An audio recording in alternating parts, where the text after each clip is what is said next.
Fury FC return home from a 3-match road trip where tonight they take on their rivals, the Tampa Bay Rowdies.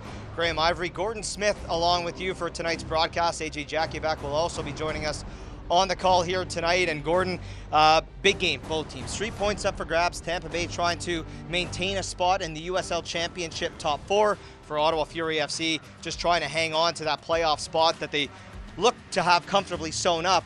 But now precariously hanging on there heading into the final 7 games of this season. 21 points left for the Ottawa Fury. By my estimation and calculations, I think they'll need to get at least 12 or 13 to maintain a playoff spot. A playoff spot that you said 6-7 weeks ago looked very, very comfortable, hanging by a thread here as we head into this match tonight.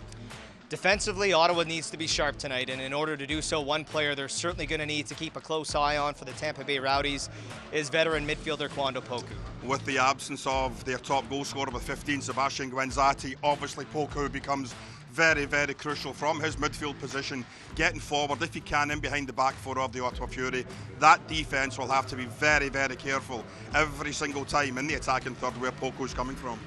These two teams have played 15 times lifetime. 10 of those games have been decided by a goal or less. So you know that offense is going to be very critical tonight, and one player for Ottawa Fury FC who needs to help support the offensive or shoulder the offensive burden is Haji Berry. I think that's one of the big things. He was brought here as a goal scorer, Graham. It's a lot of money to bring him over here. 2 goals out of 7 games. Is that the best type of return from a striker? I would say no, but what better time to get started on a really hot streak into the final 2 or 3 weeks, 4 weeks of the season than against a big team like the Tampa Bay Rowdies, quite a bit above you on the standings. It's always an entertaining battle when these two rivals meet, and we'll have the opening kickoff coming up next. This is Ottawa Fury FC Soccer.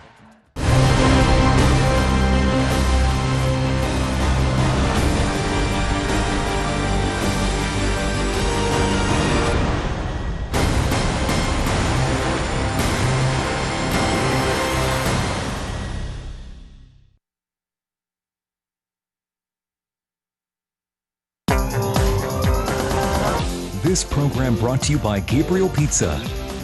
Gabriel Pizza, home of the bigger, better pizza. Now available online at GabrielPizza.com.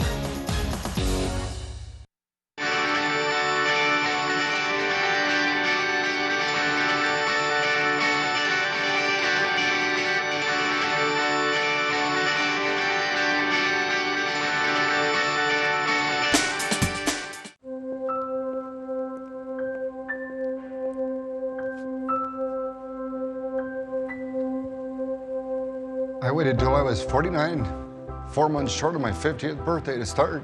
Wish I'd started a lot earlier. Just start. The first step's the hardest. It's never a direct route to get there. What better investment can you make? Because without health, we've got nothing. All right, everyone got everything? Let's go. I have to go pee. All right, okay. All right, Okay. Here we go. Wait, Dad, hold on. Something. Okay. All right. I need my pillow. Christopher! Nah. No. You can't take that. The brand new 3-row Subaru Ascent. The perfect family SUV for your mostly perfect family. There are 8 million kids in Canada. By the time I finish this sentence, 6 of us will be cyberbullied. By the end of the month, 1 million. Bullied. We're not okay with that.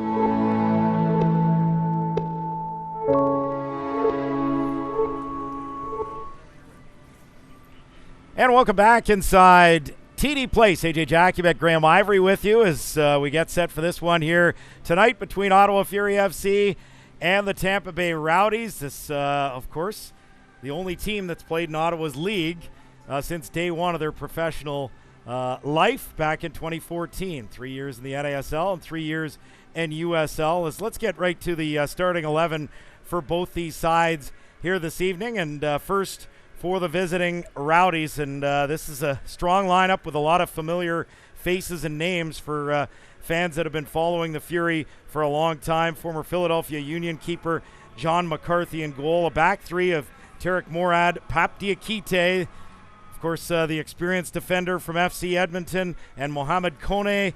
And then you've got in midfield Caleb Richards. He's on loan from Norwich City. Kwadwo Poku, Dominic Goduro, not the one that played for the Impact, but he is a Ghanaian, and Afram Taku from Albania. Then Zach Steenberger, a veteran at this level, with Jaime Siaj and Lucky Mkosana, former New York Cosmo, amongst others, Louisville City as well. That rounds out the 11 for the visitors. For Ottawa Fury, 4-3-3 once again with Callum Irving, the Canadian, in goal. Back four of Onwo Obasi, Robert Boscovich, Thomas Mayer-Jaguar, and Jamar Dixon. In midfield, you've got Thiago, Charlie Ward, and Jeremy Gagnon-Lapare. And up front, it is Valfal, Hadji Berry, and the captain, Carl Howarth. So from an Ottawa perspective here today, Graham, this is, you don't want to say this is must-win territory. You're still in a decent spot to make the playoffs in 8th with 10 teams making the playoffs, but they need some positive momentum, and certainly this week with Hartford coming to town on Sunday, they have to find a way to win at least one of these two games. Well, and obviously scoreboard watching tonight as they were last night. Nashville did them a huge favor in stoppage time to take all 3 points against Birmingham, and tonight Charleston are in Atlanta. St. Louis is home to New York Red Bulls too. So two teams that are behind Ottawa Fury FC and trying to chase them down for a couple of those final remaining playoff spots in the USL Championship. 7 games to go in the season, and it's a big one here tonight. Yeah, Fury 8 back of the teams that are 6th and 7th, North Carolina FC and Louisville City, and they are 1 up on St. Louis, 3 up on Birmingham, and 4 up on the Charleston Battery. And Ottawa, St. Louis, Charleston, as you mentioned, all playing tonight. So they'll all, along with Birmingham, have 6 games remaining after tonight's play. Fury moving left to right with their home black and red kits, black shorts and black socks, while Tampa Bay wearing the fluorescent yellow kits, all yellow, as it comes to Valfal with a shot set up by Hadji Berry, and his shot on target, but easily stopped on the half volley as McCarthy makes the save. So yeah, right to left for Tampa Bay in this first half. Still love, one of my favorite items ever, Graham Ivory. It's still it's in my front room right now, circa I believe 1982. It's a Tampa Bay Rowdies placemat with all the old NASL logos on it, including the team that I grew up watching, the Edmonton Drillers. So I have a soft spot for the Rowdies just because of that placemat. Jacksonville T-Men and the Tulsa Roughnecks. Jeez, you're not aging yourself at all there. Love the old NASL. Well, and the Vancouver Whitecaps, of course, celebrating their anniversary of their NASL championship, and they had an alumni game, I believe it was last week. So that was always great to see, and actually a former Fury PDL coach in Carl Valentine was a key part of that puzzle that won them that championship. So 3rd minute, Tampa Bay with a throw. Here's Taku, who's returned to the club from Charlotte. His 2nd spell with the Rowdies. The Albanian works it to the byline, and this is going to be out off of Tampa Bay Lasiage. Well, and what's important for Ottawa Fury FC tonight, AJ, is kind of the opening 10 minutes of this match, because in 4 of their last 6 games, they've conceded very, very early. In fact, if you go back to that game against Loudoun on the 17th of August, they conceded in the 1st minute. And then you go back to the last home game here, that 4-0 loss at the hands of the Pittsburgh Riverhounds. Former Fury striker Steven DeSantos scored in the 3rd. Carlton scored in that game in Atlanta, a USL record, fastest time, 17 seconds into the game. And then last week in Indy, off a pretty unfortunate deflection, Ioze opened the scoring in that 2-0 loss. So That's been a real tough thing for Ottawa Fury FC when you're trying to battle back after trailing early in a game. So the start tonight, very crucial if they hope to take points off the Rowdies. 4th minute, 0-0. Fury work it in via the throw. As Thiago plays it back to Mayer Jaguar. Launches it into the Tampa Bay half. Sent out for another Fury throw. I said in the pregame with Gord, these two teams have met 15 times ever coming into tonight's match. 10 of those 15 have been decided by a goal or less. 14 of those 15 have been decided by 2 goals or less. And of course, just that one 5-0 loss early in the 2018 season, the only time we've really seen a one-sided affair between these two sides. Comes back to Callum Irving, edge of the 18. And Irving will play it long into the Tampa Bay half. Barry goes after it, but the Rowdies win it. And here's Siage. Goes down. Fury gained control, and Thiago is fouled by Siage. So it will be a Fury free kick just inside their own half, near touchline. Of course, the last time these two sides met back on the 29th of June, it took a 92nd minute goal by the Rowdies to defeat the 10-men Ottawa Fury FC on that particular night. And really, it seemed, AJ, that loss in Tampa seemed to kind of be a bit of their undoing, because Ottawa was a top 6 Good side ball for in the Hadji USL. Berry. Hadji Berry in behind the defense, and he just put it past the far post, trying to go far corner. That was a terrific ball, as Hadji Berry had a half step and just couldn't hit the target, and it's a goal kick as he was able to get goal side of Mohamed Kone. Well, and very aggressive goalkeeping by John McCarthy, who's been among the league's best in the USL Championship this season, and came out to challenge, cut down the angle, and really force Barry to try and hit a target at the back post, and he just missed wide. Here's Mkosana. His ball deflects out for a Tampa Bay corner. Going off Ottawa's Jamar Dixon. Should mention a moment of silence before the game for certainly a great ambassador and a great person in the Ottawa community, and James Vilfort, the father of Jaden Vilfort, member of Ottawa Fury FC.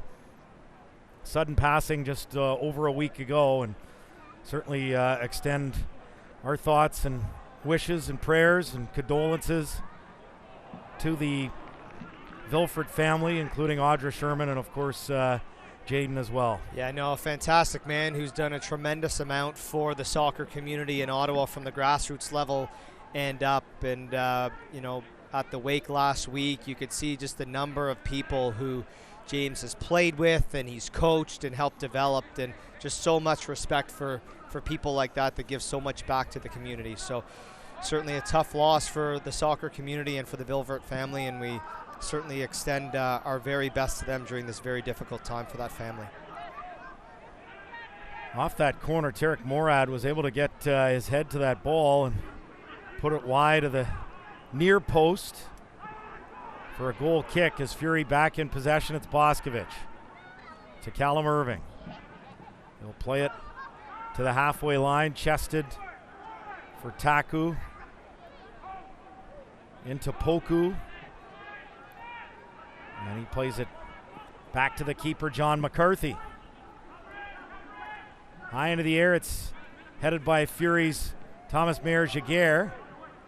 Foul was offside, but then played in, and this is going to be a yellow card because it was sent back to goal, and McCarthy with an error because it wasn't headed back to goal. It was kicked back into the 18-yard box, and he touched it. And I think Ottawa's getting jobbed a bit here on the spotting, because he touched that ball much further inside his 18-yard box than where it's been marked.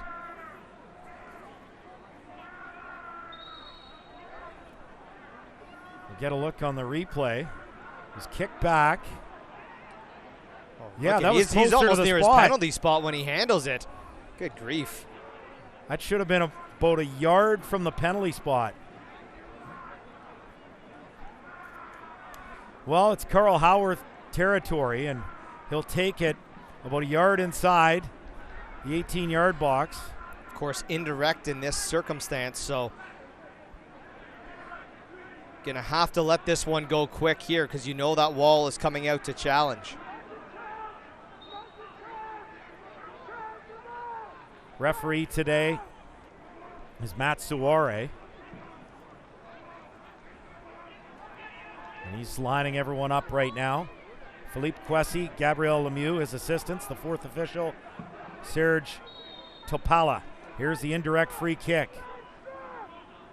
It's touched. Howarth gives it a go into the wall, and oh, they just couldn't find the rebound off that ricochet, and it's cleared out for an Ottawa throw. So a great opportunity in the 10th minute for Fury to open the scoring, but Carl Howarth drilled it off the wall. And then it was Scanio Lapare who got to the rebound closest, but that was good defending and quick thinking by Jaime Siage.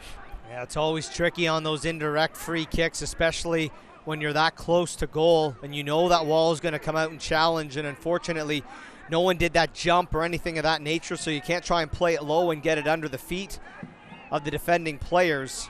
Well defended by the Rowdies. Ooh, one back here by Tiago. Here's Val Foul, head on the right looking for Carl Howarth, and he is fouled. So this will be dead center. About 35 yards from goal. Free kick for Ottawa Fury as we've played just over 10 minutes. 0-0 here at TD Place, but certainly a strong start for Ottawa.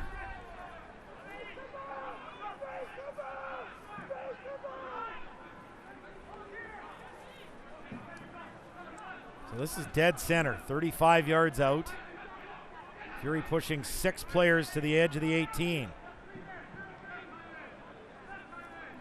With the captain eyeing this up, he will launch it into the penalty area on the right side. Jamar Dixon, 2 players on him, and he's able to win a corner. Well done by Dixon.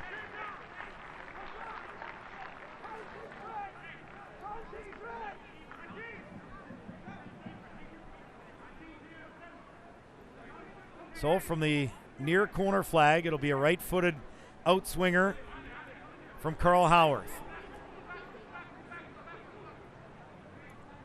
Here's the delivery. Oh, getting his head to it was Val Foul, and it stopped on the line by John McCarthy. Great save.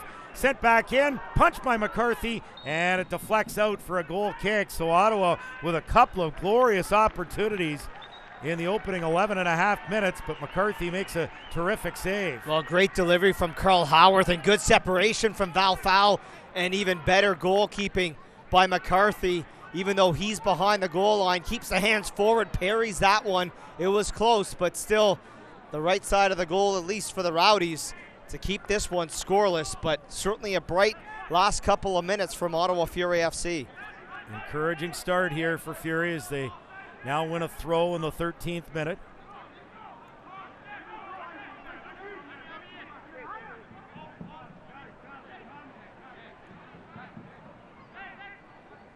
Yeah, I think at this stage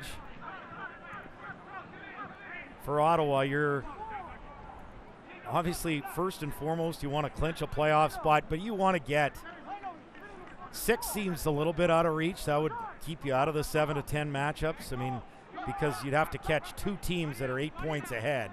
You can see maybe catching 1 if you got hot and one of those teams tanked. It's hard to imagine both North Carolina and Louisville tanking at the same time. So you're looking at the 7 to 10 matchup, 7v10, 8v9. Right now you're in 8th, and boy, you'd like to have a playoff game at TD Place. There hasn't been a playoff game at TD Place since 2015 and that fantastic semifinal that went to extra time in the NASL against a team that's now in MLS in Minnesota United.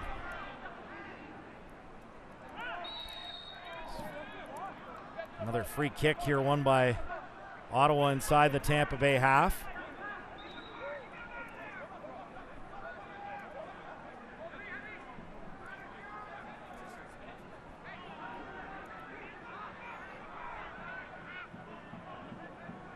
Pushing men forward and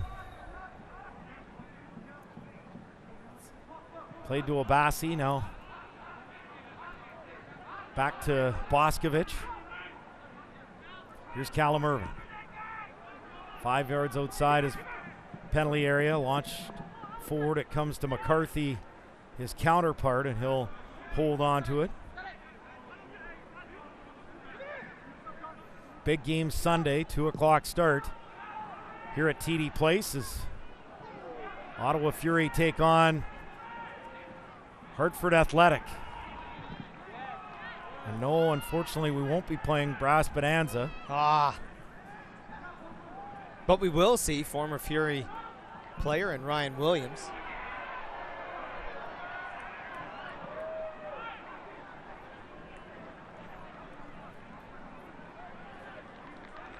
It's a Tampa Bay throw. Far touch line, worked in by Taku. A touch from Siage. Comes back to Kone. Diakite. Across for Morad.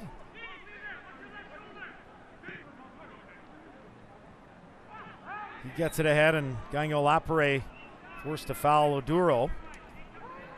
Select is the official ball supplier of the USL Championship and many of the finest leagues in the world. Since 1947, Select has been the leader in soccer ball quality and innovation. For the latest Select products and special offers, please visit SelectSportAmerica.com. Offside flag up as we've played a quarter of an hour here. 0-0 the score.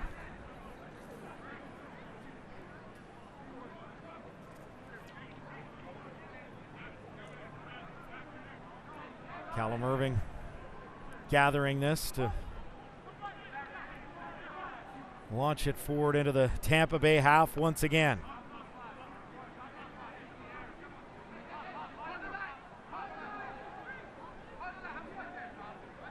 Here's the long ball from Irving. Flicked on. Howarth running at it. It is an Ottawa throw.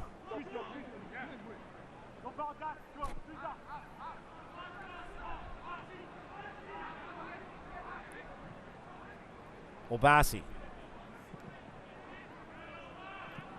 Ahead, Haji Berry.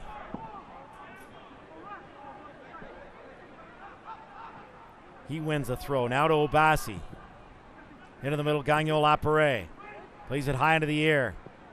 It's headed by Kone. And this will come back out for another Fury throw. Obasi gets it in quickly. And now it's a Rowdies throw. With just weeks remaining in the USL season, the pressure is officially on. For our American viewers, you can tune in to ESPN3 on October the 2nd at 9 o'clock Eastern. It's El Paso Locomotive as they look to secure one of the final playoff spots against Fresno FC. It's 9 o'clock Eastern, Wednesday night soccer for our American viewers on ESPN3 next week.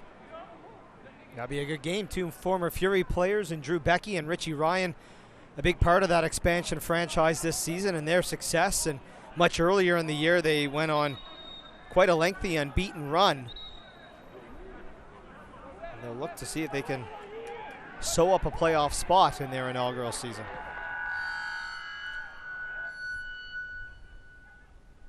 Little backfeed going through the place.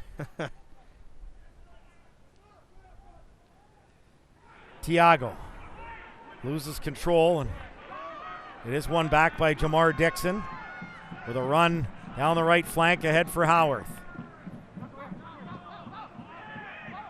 He plays it back, and Fury lose possession. And now Boscovich trying to hold his ground here and does well as Mayor Giguère comes across to support his partner in central defense. It comes back to Mayor Giguère, launches it high into the Tampa Bay half. Header won by Diakite.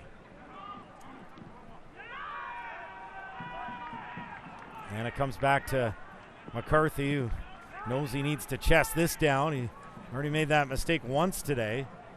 A rare mistake of touching it with his hands off a back pass. And will be a Rowdies throw. 19th minute, 0-0.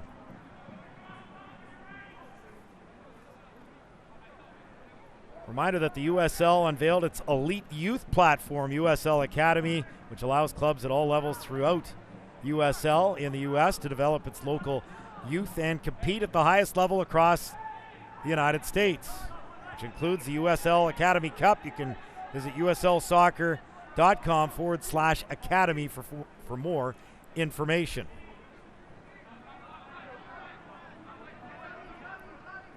Fury back in possession.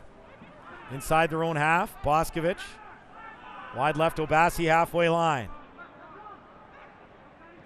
Good footwork, gets it ahead to Valfal. Now to Hadji Berry. Foul gives up possession. And getting past Boskovic, it is Siage. Stepping up, and here's good defending from Mayor Giguère, closing him down. The Rowdies keep possession through Oduro. Now Morad.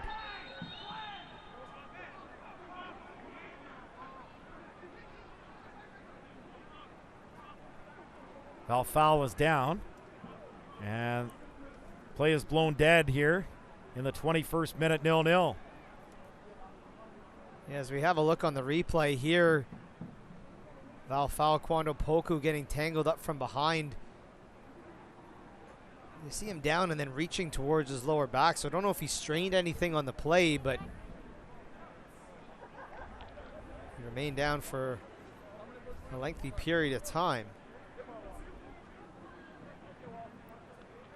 Doesn't seem too happy about it either.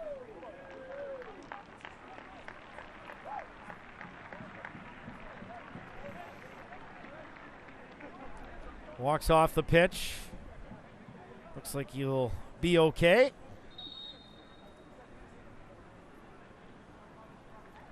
We should mention as well for our U.S. viewers that you can continue to enjoy the USL on ESPN through the 2022 season, with the USL excited to announce that the championship in League One will remain with the leader in sports for 3 more years. ESPN Plus will continue to be the home of all things USL, and at least 19 games a year will be featured on the ESPN family of networks, including 9 on ESPN Deportes. You can follow your club in the U.S. on ESPN and ESPN Plus. Fury push forward here. Valfal back in the play for Gagnon Lapare. Now to Valfal.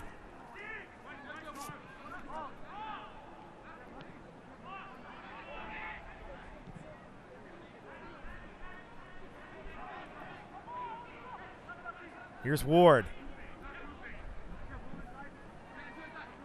Gagnon Lapare. Head on the right is Dixon. Look to move it for Howarth forward, but they elect to get it back. Ball high in the air, headed by Kone. But back to Obasi, halfway line for Boskovic. Diagonal ball and unable to connect with Howarth. It goes to the opposite keeper, John McCarthy of Tampa Bay, and we've now hit the midway point of the first half, still 0-0. Well, and a much better start for Ottawa Fury FC versus the last number of games that we've seen from them. We're very pleased with the start that they've had against this Rowdies side, who, you know, outside of that corner kick opportunity inside the opening 5-6 minutes, Ottawa's done well to keep them at bay and also generate opportunities inside the attacking third. A bit of a different lineup than what we've typically seen from Ottawa. Of course, Valfal has been moved up top. Carl Howarth, who started the season up top, obviously just because of some injuries at the start of the year, has played most of this season at right back, but again can be still so effective out on that right side with his pace and foot skills.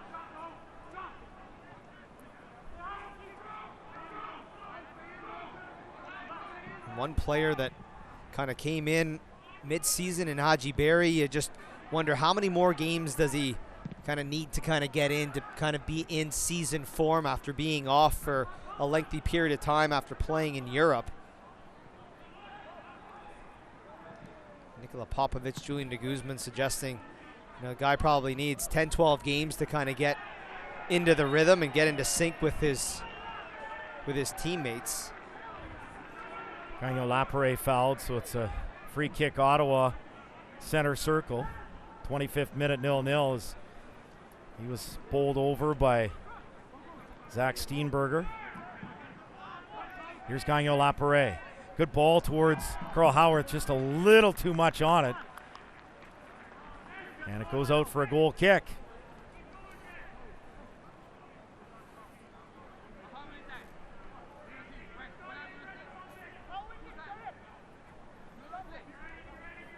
Well, I think through almost 25 minutes here, Nikola Popovic has to be happy with what he's seeing.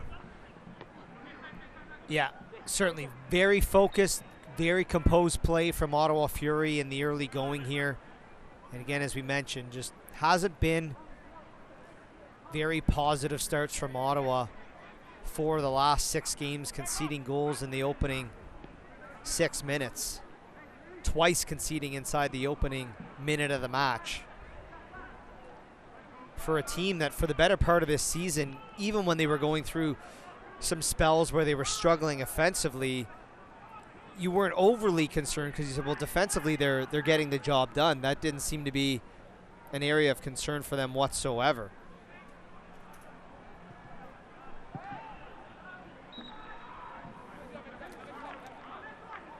Flag is up for offside, and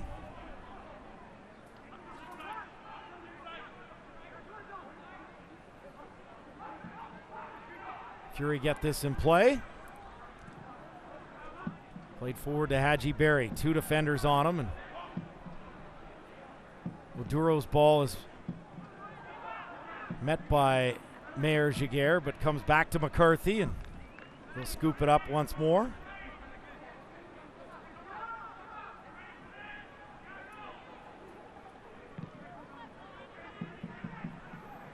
Launch to the halfway line where the header is won by Thiago. Berry jostling for position as Thiago plays it forward to Valfal. Good ball for Haji Berry. Moves it into the middle, back to Valfal. 2 defenders on him, and referee waves it off as Valfal went down.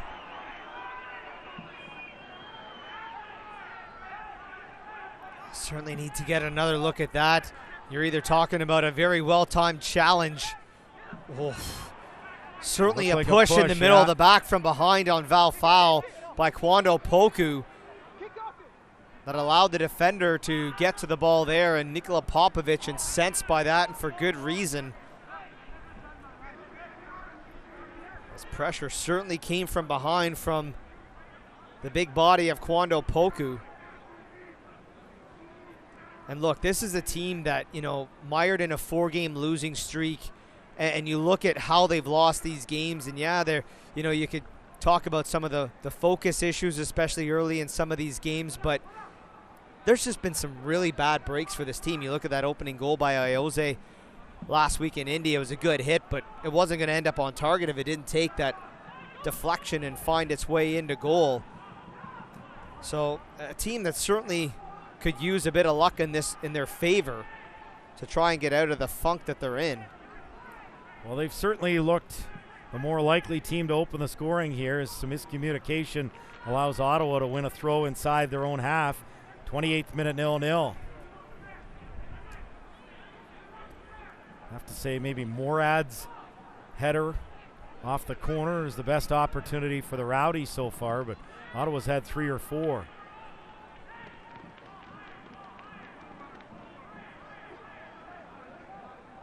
Well, these two teams, as we said, 15 times they've played against each other. The Rowdies hold the advantage in terms of the all-time record, 5 wins, 7 draws, and 3 losses against Ottawa. And I think those 7 draws just highlight how close many of these games have been. That being said, not to put a hex on things here, but Ottawa hasn't lost to the Tampa Bay Rowdies since August 30th of 2014, at least at home. Fury pushing forward again. As down the left comes Val Fowl off the ball from Thiago. Now to Thiago, 40 yards out. Links up with Barry, back to Thiago. 2 defenders on him, and Tampa Bay able to win it back through Poku. It's played down the left side. Caleb Richards with the cross. Comes to Obasi, he clears it, but not out of danger. Kone, center circle now to Diakite.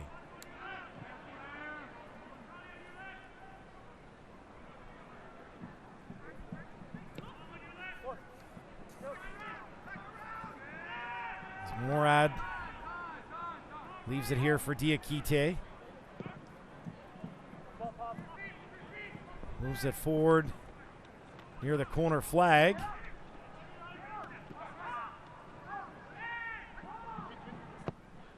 Richards with the cross. Headed out by Mayor Jaguar, and once again it's Tampa Bay in possession. Poku. Oduro for Richards with the cross. It's low. Dealt with well. First by Dixon and then cleared out for a throw by Jeremy Gagnon-Lapierre. A bit of sustained pressure now coming from the Tampa Bay Rowdies, moving the ball around very nicely, and DeFreitas could have used a bit of better communication from his teammates there. Had time to take a touch, rushed it. That allowed Poku to regain possession from the Rowdies after Ottawa was able to clear the initial opportunity. Played into the box again, where this is cleared now by Thiago. Valfal comes Great back foot skills to Dixon.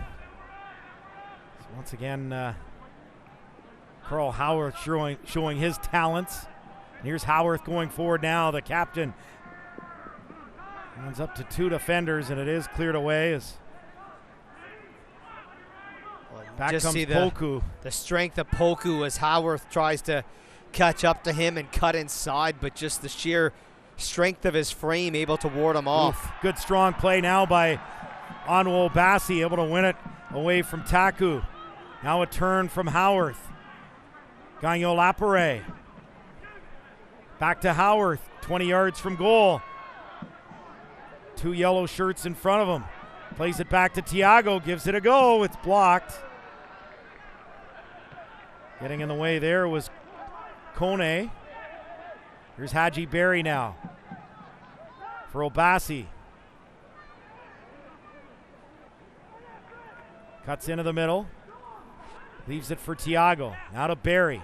Good football here. Good 1-2 with Howarth as it comes to the right side. Valfal onto his left foot. The shot, and just didn't get much on it. And that allowed the keeper McCarthy to make a routine save as the shot was on target. 33rd minute here at TD Place. Still scoreless. Yeah, great ball movement by Ottawa. Some quick 1-2s in there, and then Valfal, great work to cut inside onto his favored left foot. But he couldn't get any power on that, and easy save for John McCarthy, who's got 10 clean sheets on the season for the Rowdies. It's going to take a lot more for Ottawa to beat a keeper of his ilk here tonight. But this is the Ottawa Fury we saw in the first half of the season. Yeah, much better ball movement. Really like the addition of Onwo Bassi in there tonight and the work that he's been able to do. And again, just even Haji Berry involved in that last play. Several good touches from him. As you can see just how he continues to gel a little bit more into this lineup. And that's what's going to take. It's going to take for Ottawa to kind of get out of this losing streak they're in right now, it has to be with that type of play. It has to be with that team-committed play, not guys, individual efforts trying to beat 2 and 3 guys on runs, and then you're the lone wolf forward and there's no support there. So they have to do it by committee.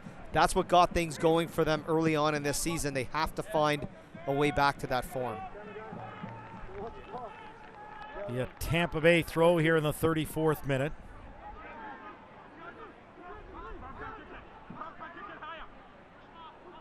Scoreless, but Fury have been the better team.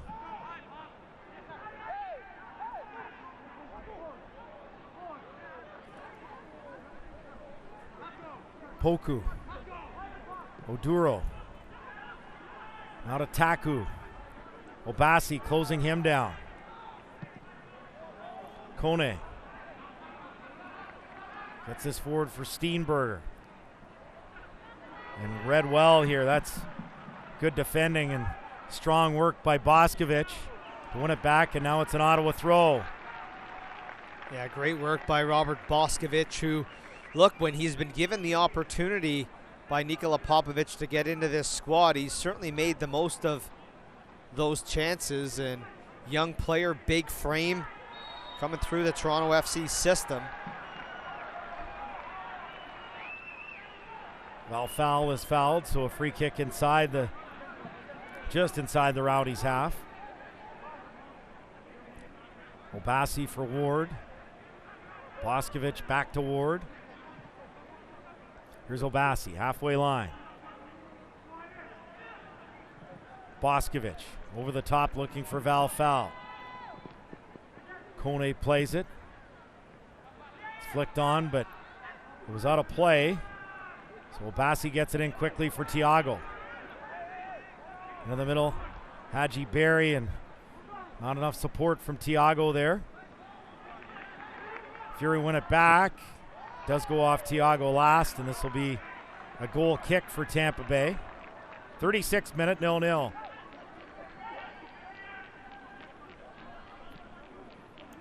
Just having a peek at the out-of-town scores as a couple other games now underway. 7:30 kickoffs, Charleston Battery, Atlanta United 2, 0-0 through 6 minutes. Loudoun United FC have jumped out to an early 1-0 lead over Bethlehem Steel. St. Louis and New York will kick off in St. Louis beginning at 8 o'clock tonight, and the other game in the USL Championship this evening. No implications in terms of the Eastern Conference standings, but Fresno home to Rio Grande Valley. That one goes at 10:30 Eastern this evening. It's a Fury throw as Obasi gets it in just inside the Tampa Bay half. Plays it off Thiago, and it's launched back into the Fury half. Boscovich, the last man, plays it to his keeper, Irving. Sends it ahead towards Howarth. Goes out. Will be a Fury throw.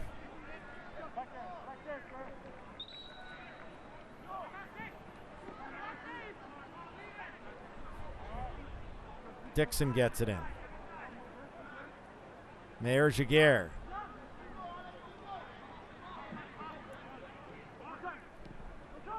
Foul. Mayor Jaguar back to Irving. Just outside the 18. Mayor Jaguar now to Charlie Ward. Boscovich. Ward. Gagno Lapare.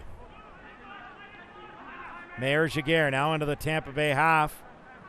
Howarth went down. He was looking for a call, and that's why this ball goes out for a goal kick.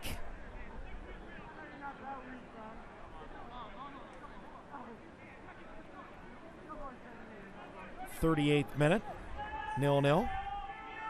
Rowdies come into tonight's match coming off a 1-1 draw at home on the weekend to Atlanta United. And they've got a lot to play for right now. I mean, it's tight at the top. Red Bulls 2 and Indy 11 with 56 points each. Then Nashville third with 54. Tampa Bay on 53. and Pittsburgh right behind them on 51, so just 5 points separating the top 5 teams. And USL East is a good ball here, and it's fired wide from short range. What an opportunity for Tampa Bay to open the scoring. And a miss from close range from Jaime Siaj. Siaj just wide open through the middle.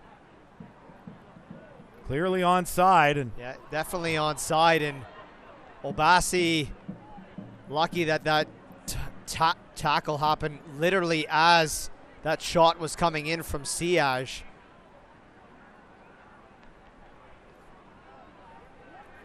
But a very dangerous opportunity, and that's really the first defensive lapse we've seen from Ottawa here tonight in terms of a missed mark, as Siaj was able to kind of ghost in between the center backs, and just a simple ball played through allowed the Rowdies with arguably the best opportunity of this first half to open the scoring, but Siaj couldn't find the target. Gets a war wound for good measure from Obasi's challenge. We remain scoreless.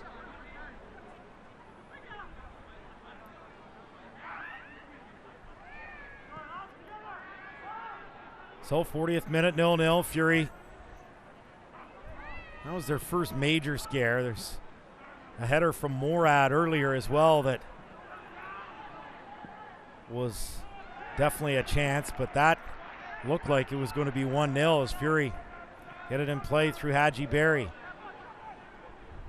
Thiago trying to win it here. Well, and it is Val Fowl, 20 yards from goal, onto his left foot, and not on the same page with Hadji Berry. It will be a goal kick. Well, you needed to see that effort there from Thiago because he gave it away too easily in the attacking third there, so needed to do something to win that one back. Third time we've seen Val Fowl go down in this first half. And certainly a player that the Rowdies are going to mark closely. Already with 2 efforts on goal this evening.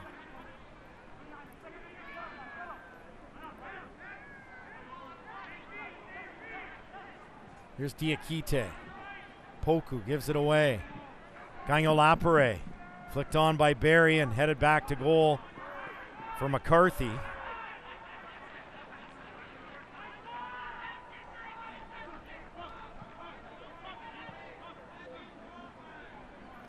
As we enter the 42nd minute here at TD Place, 0-0.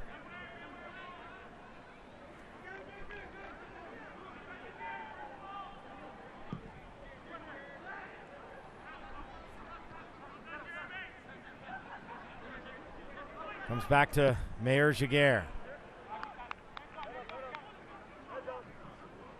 We'll send it out of touch for a Rowdies throw.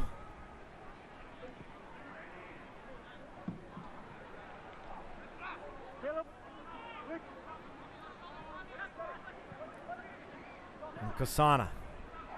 Thiago wins it back, but they're calling a foul. Here is Charlie Ward, judged to have fouled Dominic Oduro. he definitely doesn't agree with Matsuare.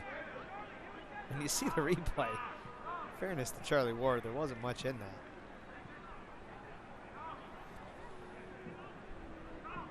So a free kick about 33 yards from goal.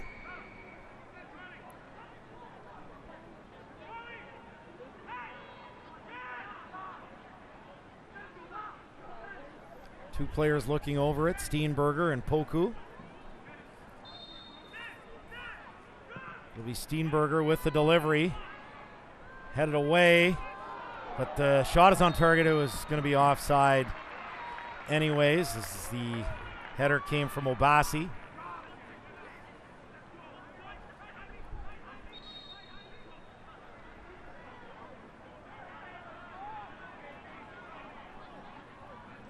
Maybe a minute of stoppage time with Val Fowl going down earlier, but beyond that, can't imagine we'll see too much with 2 of the opening 45 remaining. See what Nikola Popovic has to say at halftime. I'm sure he'll be quite pleased.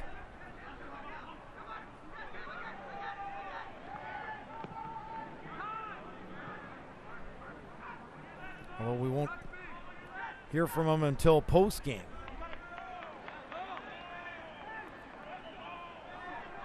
It's a clear foul there on Jamar Dixon inside the Tampa Bay half. I think back a couple years ago, Jamar Dixon, the Fury Player of the Year, and certainly logged a good number of minutes last season. Hasn't really had that consistency in the lineup this year. But like the game that we've seen from him in that right back role so far tonight. Haji Berry offside here for Fury, so into the last minute before stoppage time in this first half.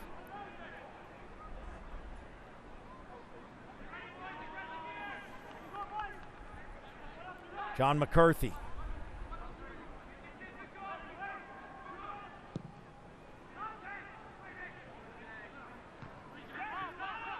Header won by Mayer Jaguar and goes off Siage last for an Ottawa throw.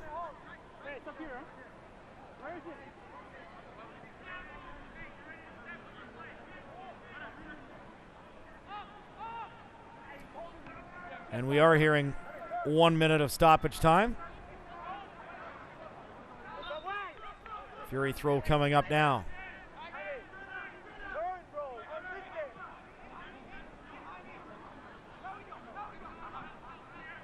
Mayer Jaguar. Callum Irving.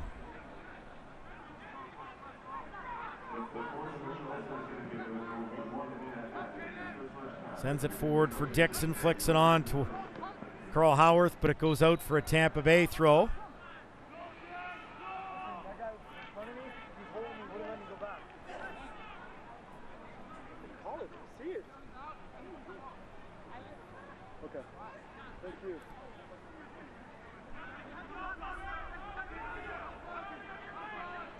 And it's going to be 30 seconds to go here, and for Ottawa, it's really about keeping it tight against this Tampa side that you'll be very pleased to come out of this opening half with the performance you've had, but it's important that that scoreline remains at 0-0. Steenberger for Poku. Ahead for Mkosana, chests it down, but the flag is up for offside. Yeah, that was close, and it was just because he had been in front of the line, and good read by the Fury defense to step that line forward, and Kasana came back from an offside position to receive that ball. There is the halftime whistle. The score 0-0 here at TD Place. Coming up, we will have our halftime festivities. I know Gord Smith will join you, and we'll have much more in the next 15 minutes. 0-0 the score. Ottawa Fury FC and the Tampa Bay Rowdies. This is Ottawa Fury FC Soccer. This program brought to you by Gabriel Pizza. Gabriel Pizza, home of the bigger, better pizza. Now available online at GabrielPizza.com.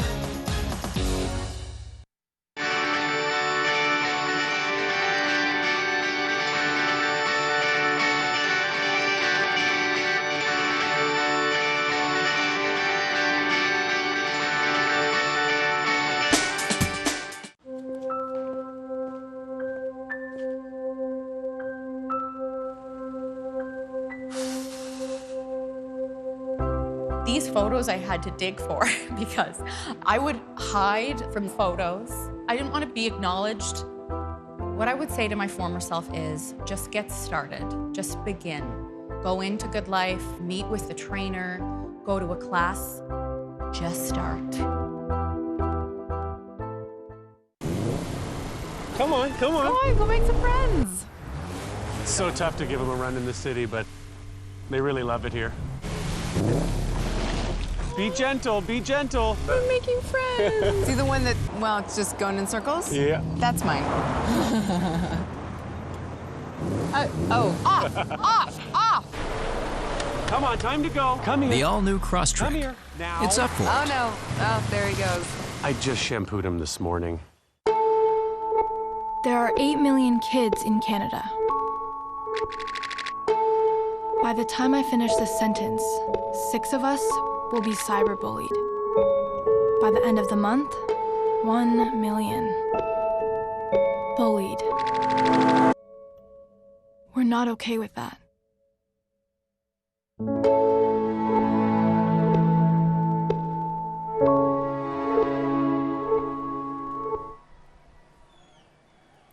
Welcome back inside TD Place. It's halftime and we are scoreless through 45 minutes between the rivals Ottawa Fury FC and the Tampa Bay Rowdies. Rather entertaining first half between these two sides. And as the USL season continues to inch closer to the playoffs, let's have a look at some highlights from week 29.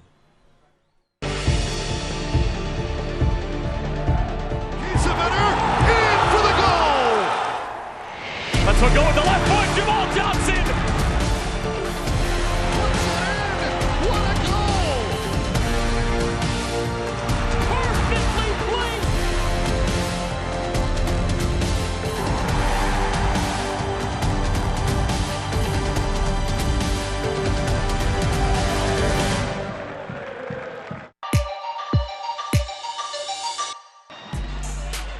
With one touch to settle, and now it's five at the top of the net. Flag stays down, and Indy 11 has a one. Ball struck towards the 18, headed on, and headed home. Inside, glancing header, and he caps it off with the goal of the night. I think they want dangerous play call. That one served in the back of the net. Fresno out of nowhere. Milton serves it in to the back post. It's off the woodwork and it's in. That's in the back of the net. Another cross into the corner, and Hubbard does even better. Moberg's gonna take a shot on goal With a cross and a fantastic save. Good shot for Blackwood. Nice play by Van Oakland To force him to give the ball up. Illich saved.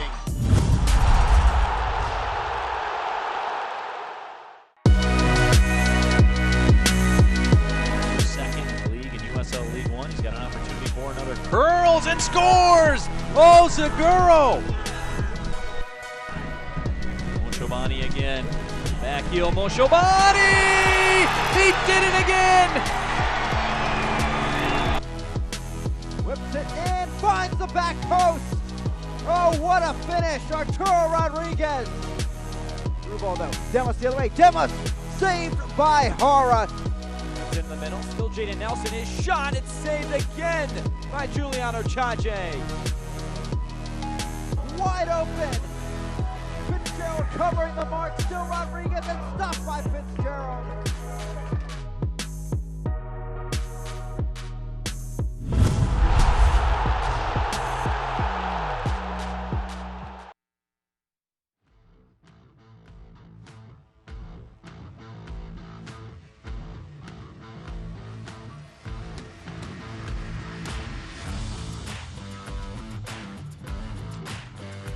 The USL, some news and notes. The Phoenix Rising streak continues, clinching the #1 seed going into the postseason. Their winning streak reaches a remarkable 20 games. Fuego from Phoenix Rising so far this season. The Rowdies can clinch with a win if they can pick up all 3 points tonight here at TD Place, or if the Charleston Battery fall to Atlanta United 2. That one 0-0 at this time. And USL San Diego play their inaugural season next year in 2020. Now, so on Tuesday, it will join the USL Championship for 2020 as we have a look at those out-of-town scores around the USL this evening. And, of course, some big matches tonight. St. Louis FC will be taking on New York Red Bulls 2. That one getting underway at 8 o'clock tonight. Charleston and Atlanta, they remain scoreless. Loudon jumped out to that early lead 1-0 over Bethlehem FC. And later tonight, be it just in the Western Conference, but still to be played, Fresno home to Rio Grande Valley. That one kicking off at 10:30 Eastern. Having a look at the Eastern Conference standings, and you can see just the logjam that there is at the top of the East. New York Red Bulls 2 remaining on top on 56 points, albeit they played one more game than Indy 11. Equal on points, and both those sides have clinched playoff spots. Nashville with a big 3 points earned last night. They move ahead of the Tampa Bay Rowdies into third. Rowdies sitting fourth, 2 points ahead of the Pittsburgh Riverhounds, albeit Pittsburgh does have that game in hand. And you can see North Carolina, Louisville, both on 47 points, 8 points clear of 8th place Ottawa Fury FC. And you can see why tonight's results so very important, with St. Louis FC also in action. 1 point back of Ottawa in 9th, and Birmingham Legion holding down the 10th and final playoff spot in the East on 36 points. And of course, Charleston, who you don't see in our frame now, but they're in 11th on 35 points. They too in action tonight in Atlanta. We'll take a quick break, and our halftime will continue. This is Ottawa Fury FC Soccer. This program brought to you by Gabriel Pizza. Gabriel Pizza, home of the bigger, better pizza. Now available online at GabrielPizza.com.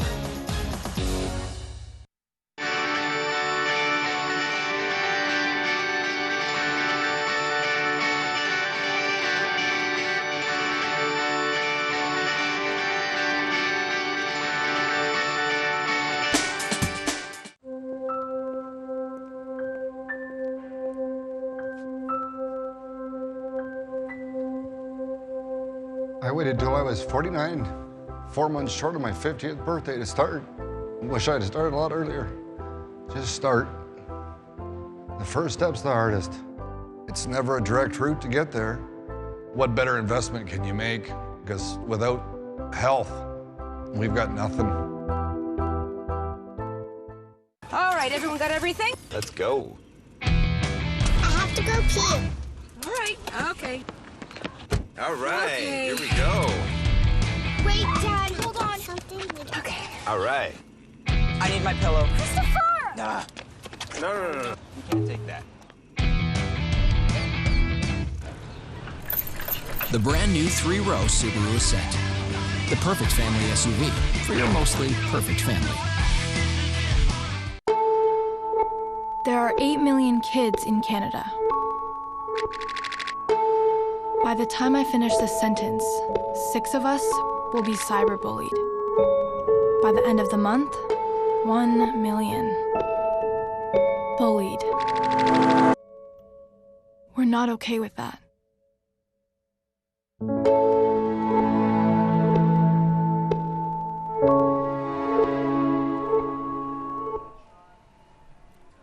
Welcome back inside TD Place as halftime continues. We are scoreless through 45 minutes. Graham Ivory joined alongside Gordon Smith for our halftime.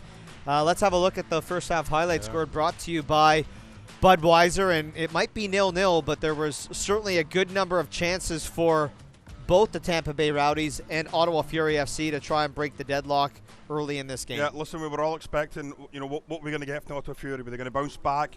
Were they just going to throw in the towel? I don't think that's been happening. They've looked quite sharp. I think a little bit of brightness in front of goal. Hadji Berry, we talked about him being a player to watch. If he buries that, it could be a different story after 45 minutes. I think he just rushed it a little bit. Unfortunately for the Fury, didn't go in. This was a decent header.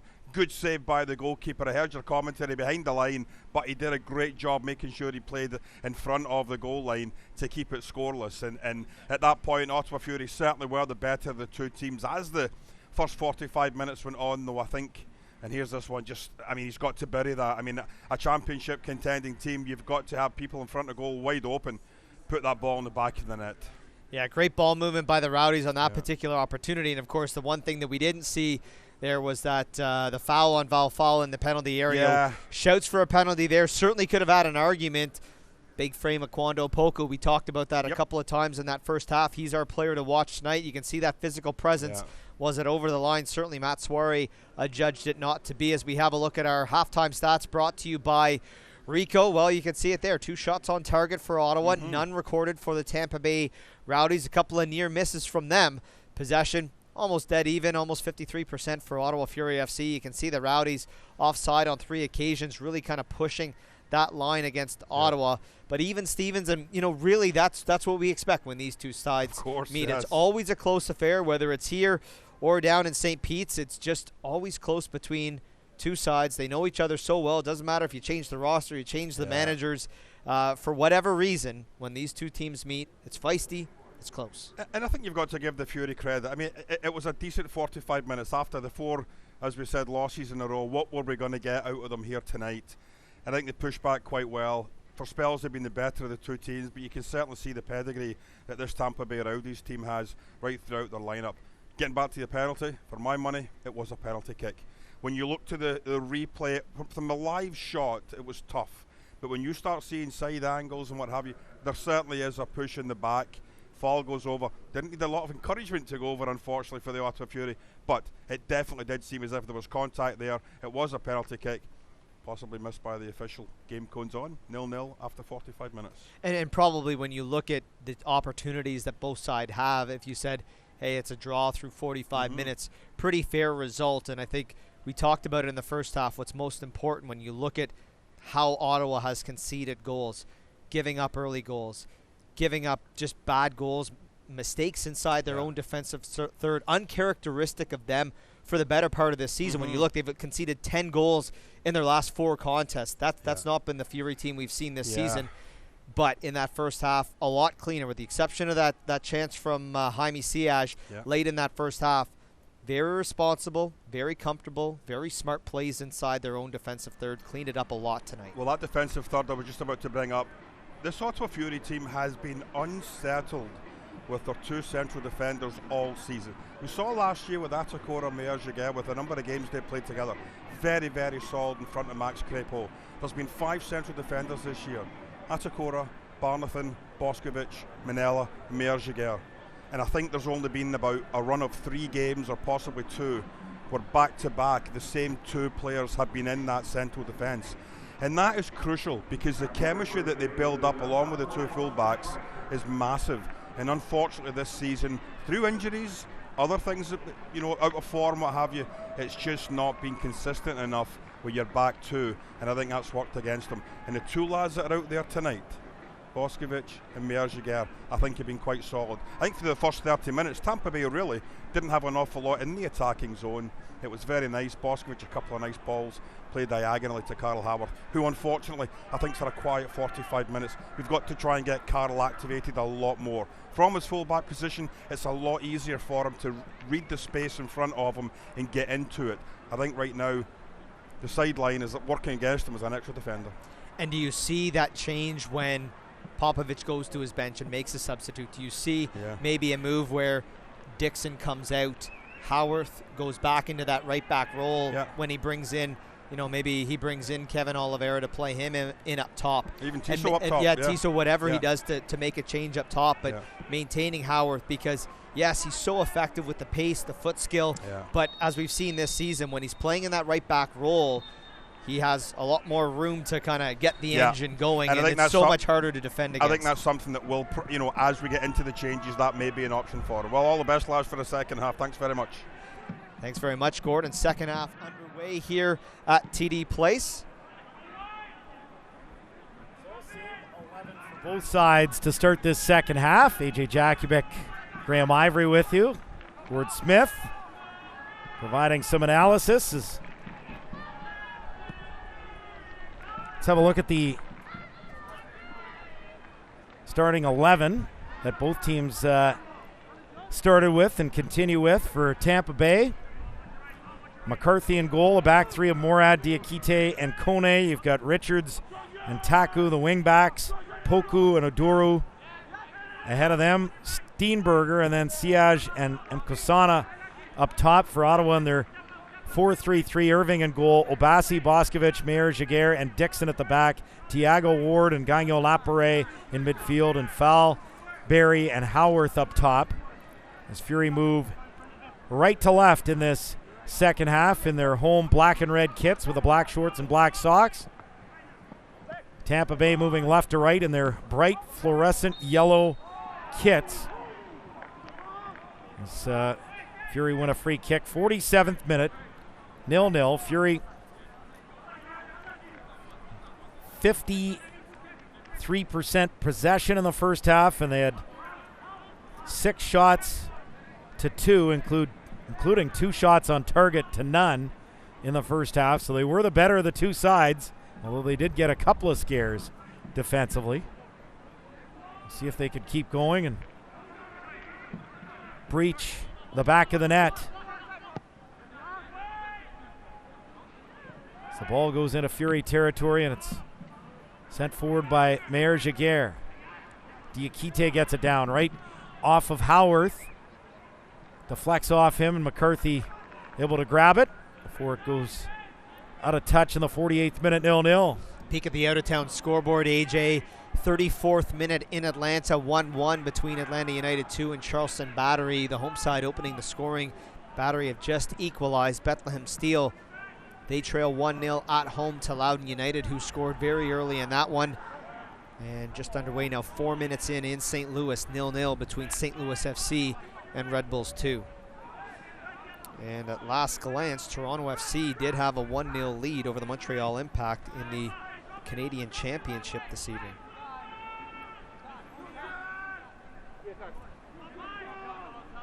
Right now, it looks like TFC probably the only side that will see playoff soccer as well in MLS.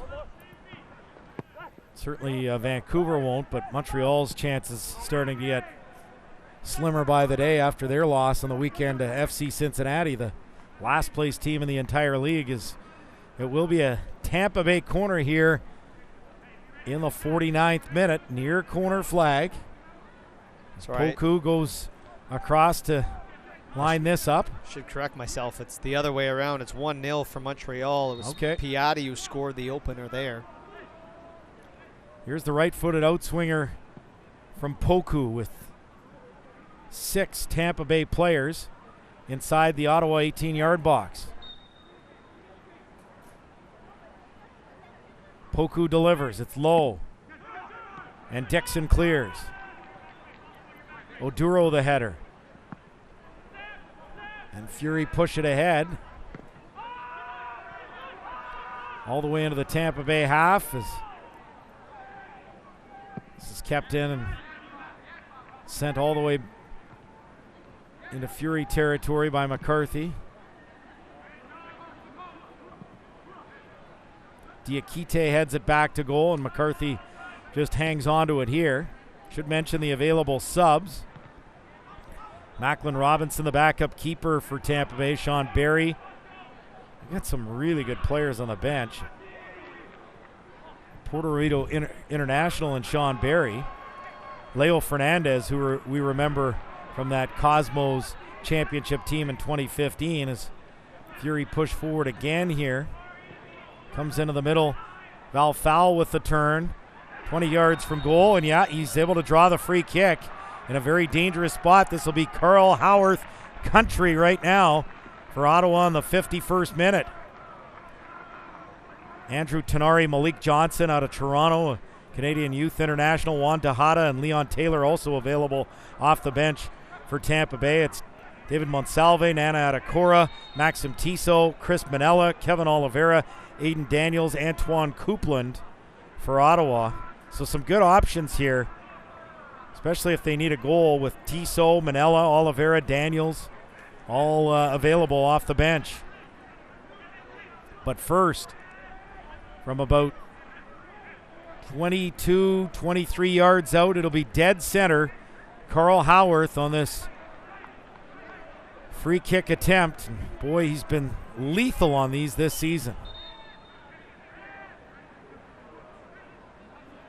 Saware directing traffic. And a Fury player down on the pitch right now.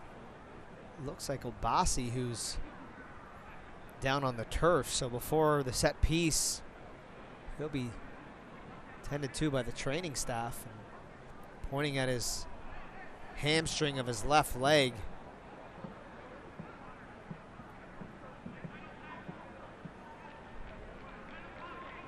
Not a player that you see down very often, but well, that means immediately Max Tissot is going to come on. Yeah, so I don't know if he had felt something at the locker room, but Tissot was very quickly dressed after Obasi went down, so I don't know if he was carrying something already, but Maxim Tissot will be first sub of the match here in the 52nd minute.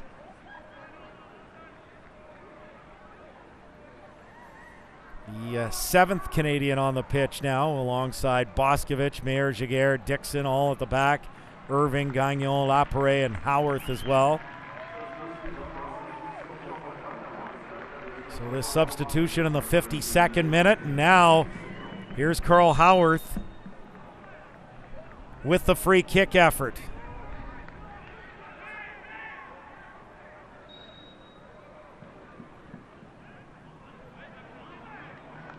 Howarth again looking at the referee, wanting him to straighten out that wall. Carl Howarth in the 53rd minute with this free kick, gives it a go, just misses low on the near side. It's Carl Howarth with a pretty decent effort. Got it up and over the wall and tried to dip it in at the left post of John McCarthy. Had the right movement on the ball, but just couldn't get it on frame.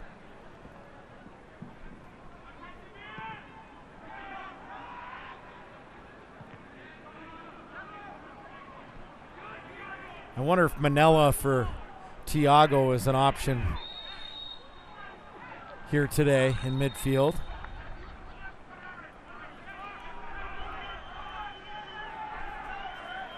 In the meantime, it's Poku a getting Fury a word free from kick. Matt Soare, and I think they agreed to disagree on that one.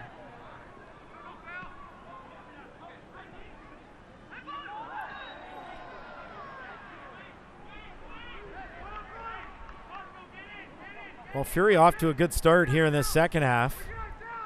There's a lot of the play continuing in the Tampa Bay half, and once again, Ottawa with a free kick near touchline. Carl Howarth to deliver this. Inside 30 yards, just inside 30 yards. As Fury push 5 players to the edge of the 18-yard box. Charlie Ward not far beyond that. Here's the delivery from Carl Howarth. And it's headed towards goal, but it will be out for a goal kick. Looked like Val Fowl got the last touch to that. Yeah.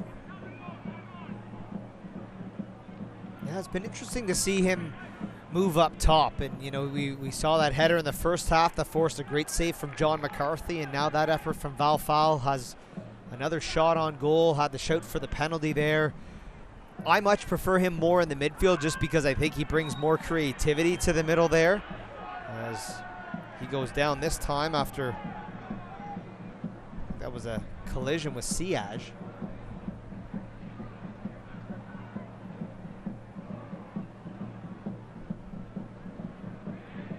Certainly made himself a nuisance to the Tampa Bay Rowdies here tonight in that forward role. Here's Dixon, now to Howarth.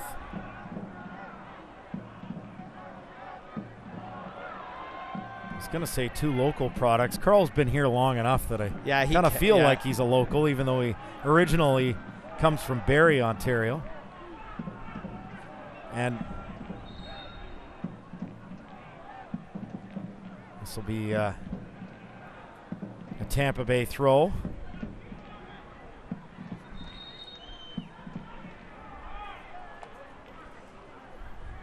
Well, Diakite and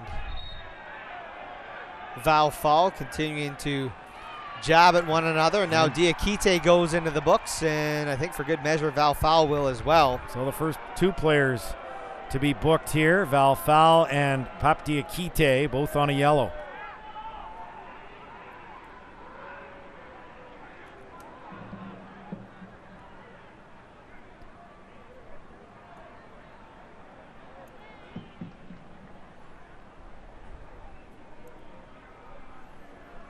Not the biggest crowd here tonight at TD Place, hoping for something bigger on the weekend against Hartford, averaging just under 5,000 a game, but certainly not that tonight. Here's the preseason opener at home for the Ottawa Senators. He played last night in St. John's, Newfoundland against the Toronto Maple Leafs and won. It's headed back to goal by Morad, and McCarthy has it. So that a factor. Midweek games typically not a great sell, and certainly 4 losses in a row doesn't help the cause either. Hopefully Sunday brings about a better response.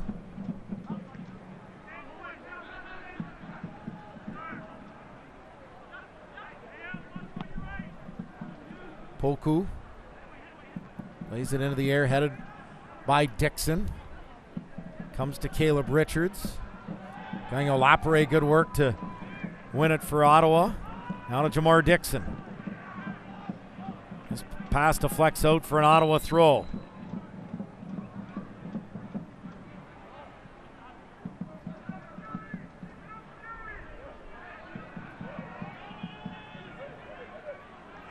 Dixon towards foul, a little over his head as Diakite sends it back into the Fury half. Header won by Mayer Jaguar. It's now Siage, though. Good, well done defending there by Robert Boscovich. And here's Hadji Berry, quick turn. Trying to find some room down the left flank. It will be an Ottawa throw here in the 59th minute, still scoreless. What I think is working so well for Ottawa tonight is that positive movement of the ball. So many times, kind of in the midst of this losing streak and even the lull in through the month of August, just that favorite movement of going backwards instead of forwards. Well, a lot more positive movement with the ball here this evening. Dixon now on the right for Howarth. Trying to cut inside. Plays it towards Val Fowl, and Fury looking for handball here. Yeah. McCarthy scoops it up. Tough argument there. I think it was more Diakite, was it, trying to turn off Diakite didn't get touched. It was more of a poke back to the defender than anything else, and I think they would have been fortunate to get that call, although would have loved to seen an indirect free kick from that range.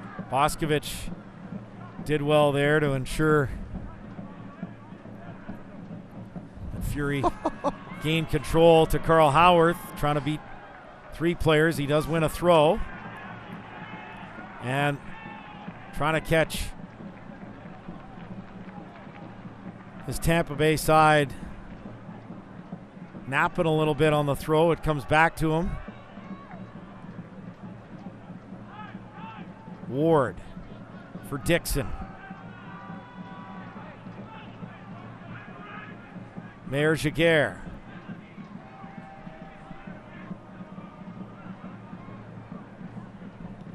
Boscovich over the top towards Hadji Berry.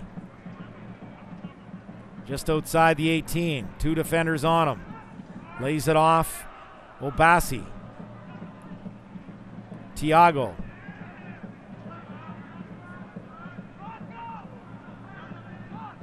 Moves it back and comes all the way towards the keeper, Callum Irving. An hour played. 0-0 the score. All to be played for as Fury look to snap this 4-game losing skid. Tampa Bay with a throw. Taking a peek at the out-of-town score, Bethlehem now trailing Loudon by a 2-1 score. Charleston Atlanta 0-0 at halftime. And in the 16th minute, St. Louis FC have jumped out to a 1-0 lead over the New York Red Bulls 2. So certainly doing the Rowdies a favor and keeping that one close. Not beneficial for Ottawa Fury FC, as if the score held here tonight, St. Louis were to claim all 3 points, they would leapfrog Ottawa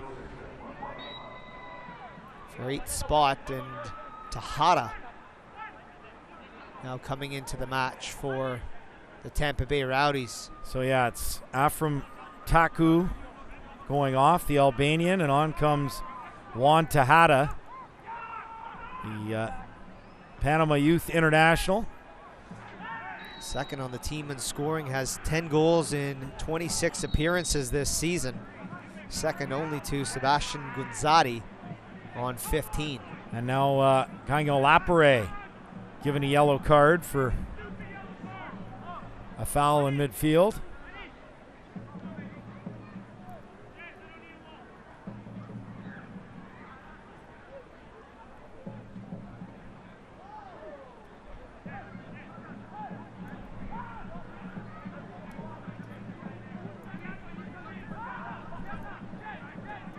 So second Ottawa player on a yellow, Gagnon Lapare, and Val foul in the book. And a free kick just inside the Fury half for Tampa Bay. Both teams have used one sub. Ball here for Mkosana, and now the flag is up for offside.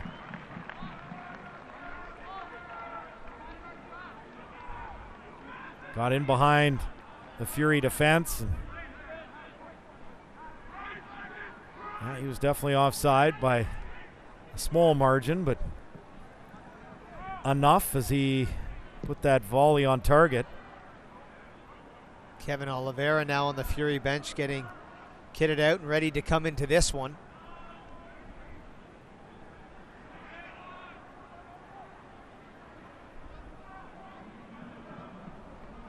You bring Oliveira up top and put Fowl back into midfield. Yeah, you think that could be the likely move. Or does he stay up there, and does Dixon come out and Howarth move back into that right back role, or do you kind of keep your back line as it is, because it has been, for the most part, quite sound for you tonight?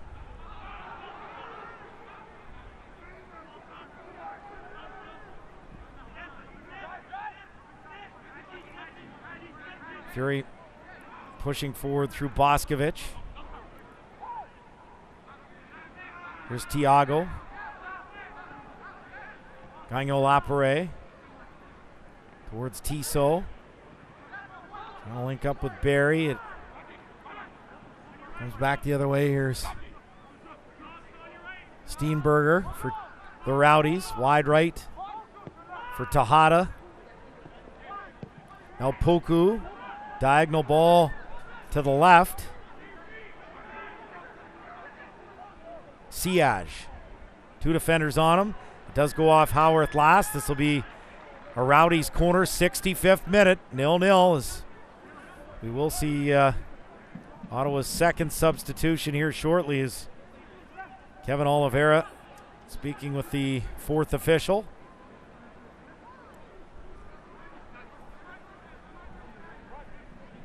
First, Poku comes across. Far corner flag. It'll be a right-footed in-swinger.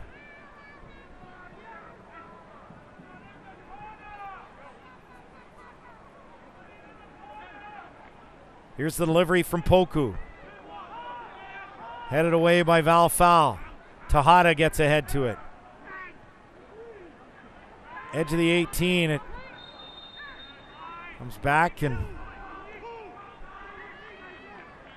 Fury will have a free kick as here comes Kevin Oliveira on, and off will be the right back, Jamar Dixon. So you called that. It'll be Carl Howarth pushing back into his familiar right back role, and Oliveira will join Barry and Fowl up top. Good game from Dixon. Yeah, really like the performance from Jamar Dixon, and I think would love to have seen him a lot more this season, especially kind of over the last 6 weeks where there's been some struggles from this team. And I think a very composed performance from Jamar in that right back role tonight.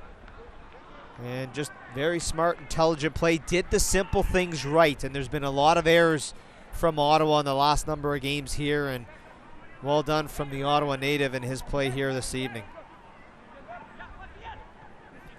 And Kosana, 67th minute, 0-0. Mayor Jaguar clears. Now the Tampa Bay half. Chris Manila is kitted out and looks like he'll be coming in, I'd imagine, in place of Thiago de Freitas. That will be Nikola Popovic's third and final sub this evening. Well, a lot of options tonight, which is certainly a good sign. Still would like to see a little more of Aiden Daniels as we enter the last stretch of the Look, it's been tough. Season. You've had a lot of injuries, and then you have the international call-up to Cristiano Francois, but when you still have a squad, right? And you have to use the depth of the squad regardless of how you value the strength of the depth that you have. But you've got a group of guys that clearly need rest. There's physical and mental fatigue in some of these players, and you need to try and make those changes. And I think it was quite refreshing to have a couple new faces in the starting lineup tonight, and that allows you to have that a little bit more depth in your bench, bringing in a guy like now Chris Manella or Kevin Oliveira or Maxim Tissot in off the bench instead of having them in the starting role, and then you feel that there's a greater void in the depth on your substitute bench. So here is the final substitution, and Manella replaces Thiago.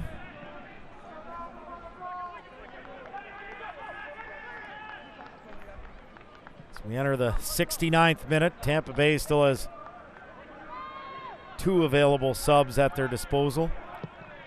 Fury have used all 3. Barry with a run and a mistake. Barry in on goal, and ball got away from him. I don't know if that was a touch from Barry or if that was that too. Diakite, who just might have poked a toe in on that to put too much weight on the ball. Fury get it back to Callum Irving. Charlie Ward.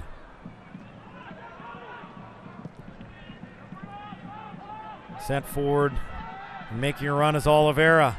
And he's able to win a corner. Oh, I thought it went off Tampa Bay. It will be a goal kick.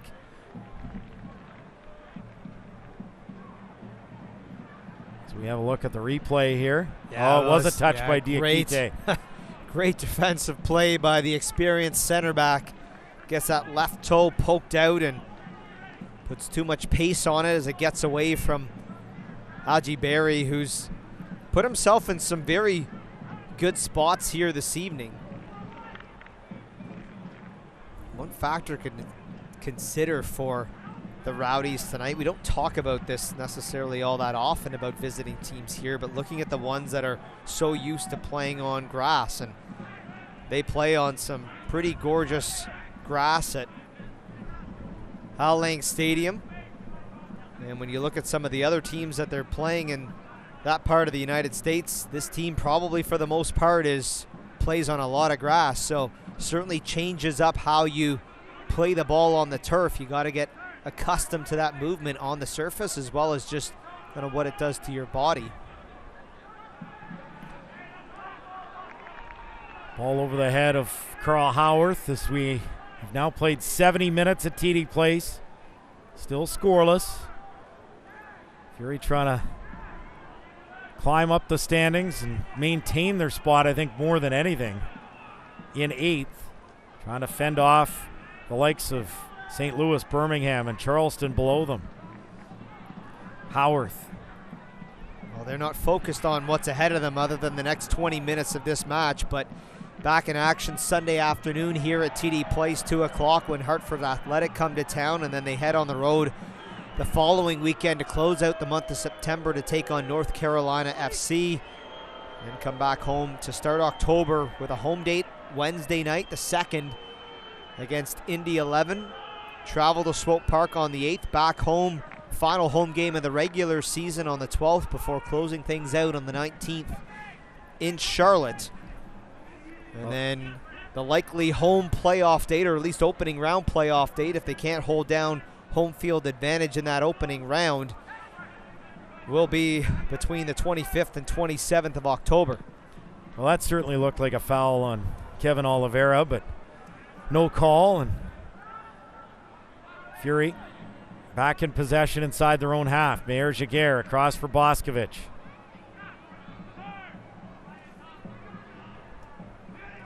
Gagnon Lapare comes back across to Mayer Jaguar. Howarth. Charlie Ward. Malik Johnson getting some final instructions from Neil Collins. And he'll be coming in by the sounds of it for Lucky M. Kasana. So he'll be the 8th Canadian on the pitch, 7 on there right now for Ottawa. And the lone Canadian on this Tampa Bay side, Toronto native. He's played for Canada's U17 and U20 national teams. Gagnon Lapare. Foul. Tissot. Foul. Diagonal ball. Howarth.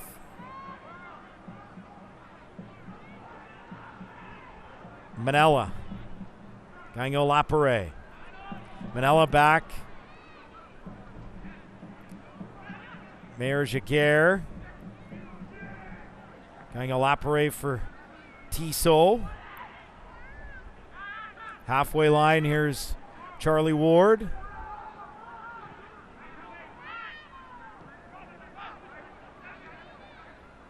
Comes back to Tissot now. Making a run for it on the left flank is the Gatineau native, and there will be another Fury throw as here comes Malik Johnson now for Lucky M. Kasana.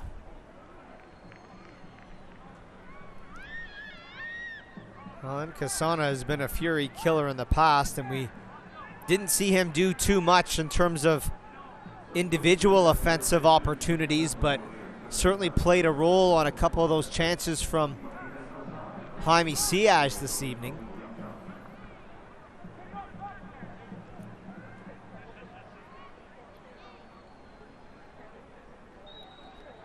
'74th minute, 0-0. Fury getting in off the throw. Gagnon Lapare looking to send it to Tissot.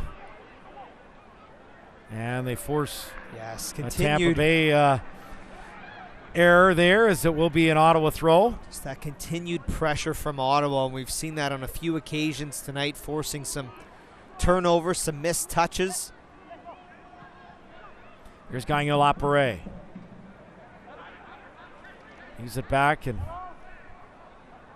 Tissot able to win another throw.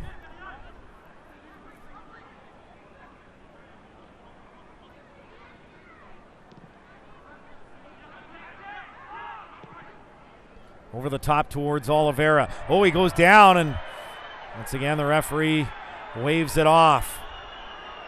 Well, there was certainly contact made there, perhaps the argument being that he was not likely to get on the end of that ball. It was, his shirt was tugged, it would have been though. close, but there was definitely a pull on the back. And feet gets clipped there.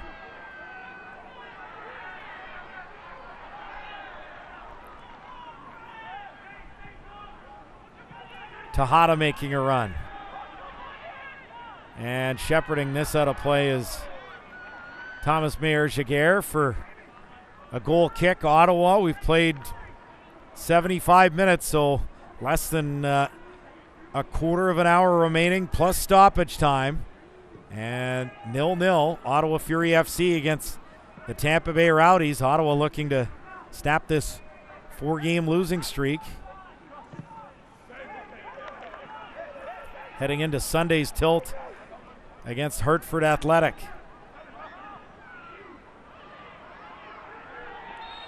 And a foul against Kone inside the Tampa Bay half. Free kick won by Ottawa. Good work there from Kevin Oliveira to win the free kick. Howarth takes the free kick. Diagonal ball headed by Tissot, but unable to link up with Hadji Berry. Gagnon Lapare following up. And now a free kick going Tampa Bay's way. Well, Ottawa has done a lot of things right in this game, and they need to continue to play smart as they've had through 77 minutes now. But when they get that chance to get into the Tampa half, they need to continue to press because they're forcing mistakes from the opposition. And a chance will come. They just need to maintain that intensity with their front three.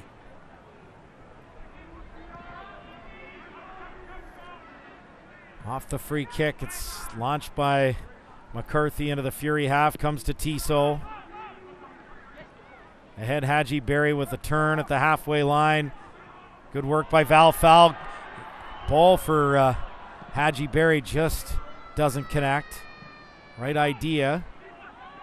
Tejada back the other way.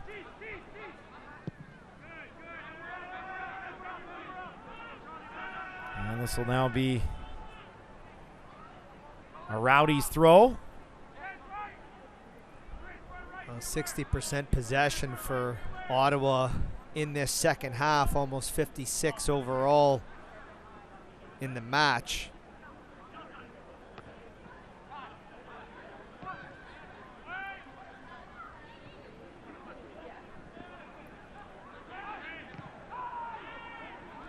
Val Fowl goes up for that with Poku as Fury win a free kick. Center circle. Again, Oliveira draws the foul. He's been lively off the bench.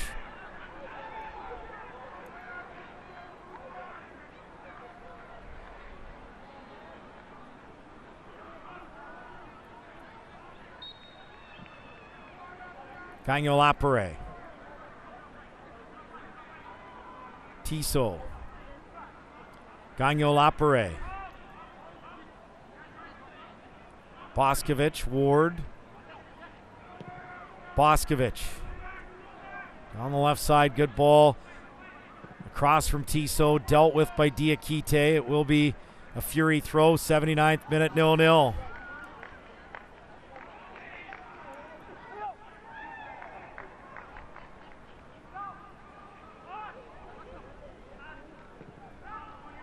Boscovich back to Thomas Mayer-Giguère. For his partner in central defense, Robert Boscovich, who's had a strong game. Diagonal ball looking to spring Oliveira, but a little too much on it. It goes back to goal, and John McCarthy has it here in the 80th minute.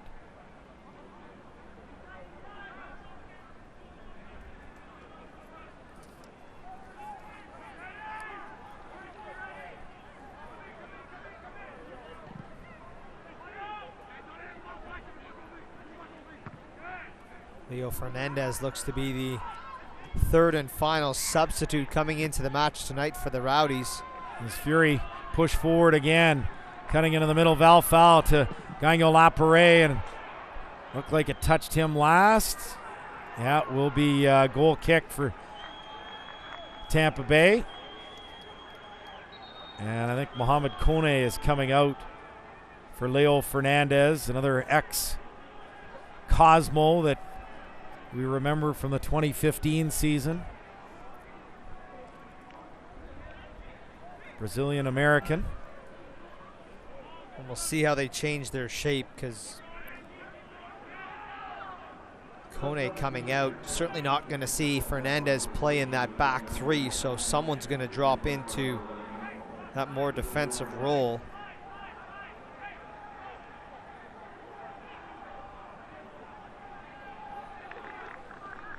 So both teams have used their three substitutes. Yeah, so Caleb Richards drops in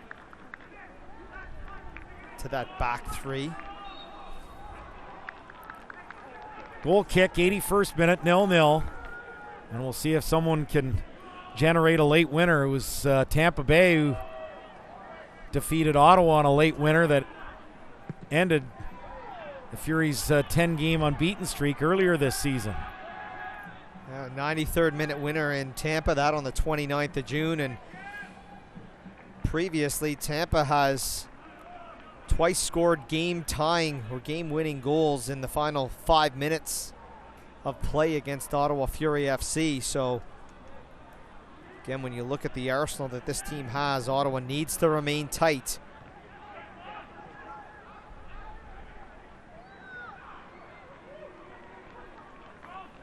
The Tampa Bay throw here, now into the 82nd minute.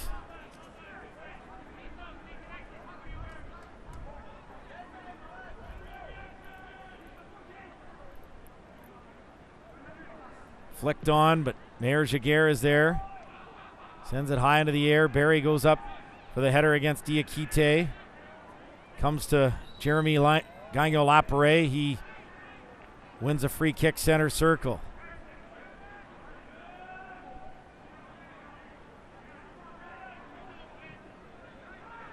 Ward takes it to Manella. On the right side for Carl Howarth. Foul. Tampa wins it back. Played into the Fury half. Header won by Siage. Here's Oduro.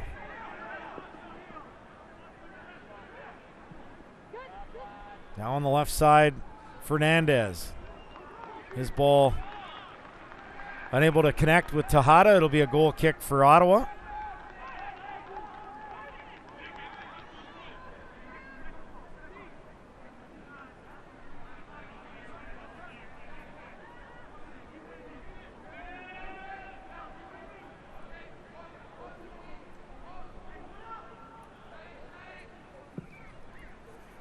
Goal kick taken by Irving.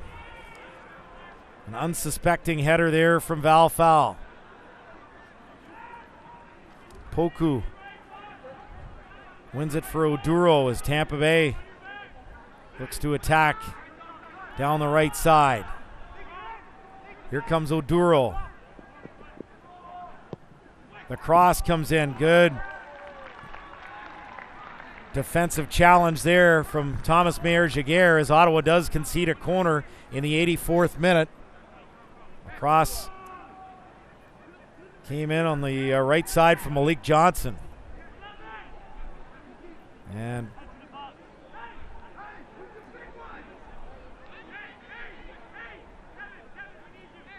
Poku will come across to take the right-footed out-swinging corner from the near corner flag.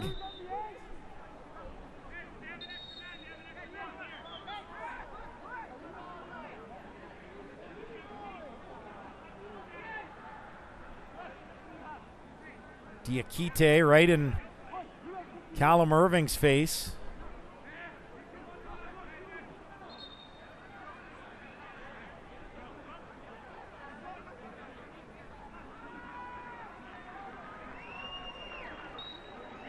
Referee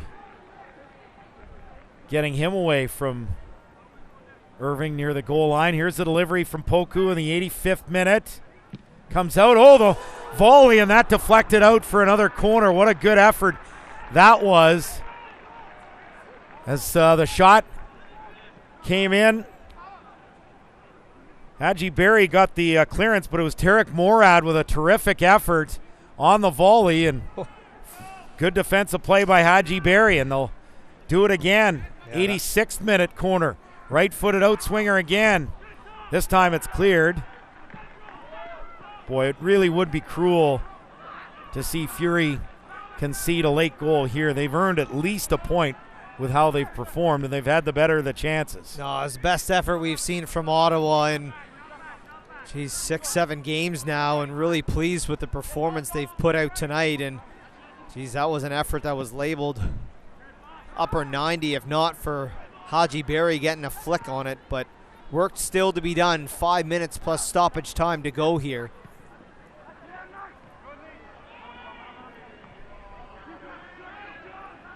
Manella wins the header. But a foul is inflicted on Oduro by Hadji Barry. Halfway line, 87th minute. 0-0 the score. Do we have some late heroics from either side? Tampa Bay looking to challenge for top spot in USL East as the flag is up for offside against the Rowdies and goes out for a goal kick anyways. For Fury, they're just trying to A, clinch a playoff spot, but B, boy, they'd like to have a home game in 7th or 8th place. Well, and Ottawa can thank Atlanta United. 56th minute, and they've taken a 2-1 lead over the Charleston Battery. Also in Bethlehem, 58th minute, the Steel have come back. It's now 3-2 over Loudoun United. And St. Louis FC approaching halftime at home, remain 1-0 in front of Red Bulls 2. So if that score holds and this score holds, Ottawa would actually drop into 9th place. But that Charleston result is good news because they would stay 4 points ahead and 5 points with the extra point if they can gain a point on Charleston today. The Battery currently in the 11th spot, which is just below the playoff cut line. Very uncharacteristic of a team that's kind of been a perennial playoff side in the USL, but after a bright start, some midseason struggles has certainly put them behind the 8 ball with work to do as they look to close out their season on a favorable note. And Charleston will be taking on North Carolina this weekend, so no rest for the Wicked there. St. Louis are on the road in Memphis. And Louisville, a team that Ottawa would love to catch to move further up the standings, are home to Red Bulls 2 this weekend. 89th minute. And the throw flicked on by Manella inside the Tampa Bay half, and Diakite clears it out for another Fury throw, and Suare blowing the whistle, 2 balls on the pitch.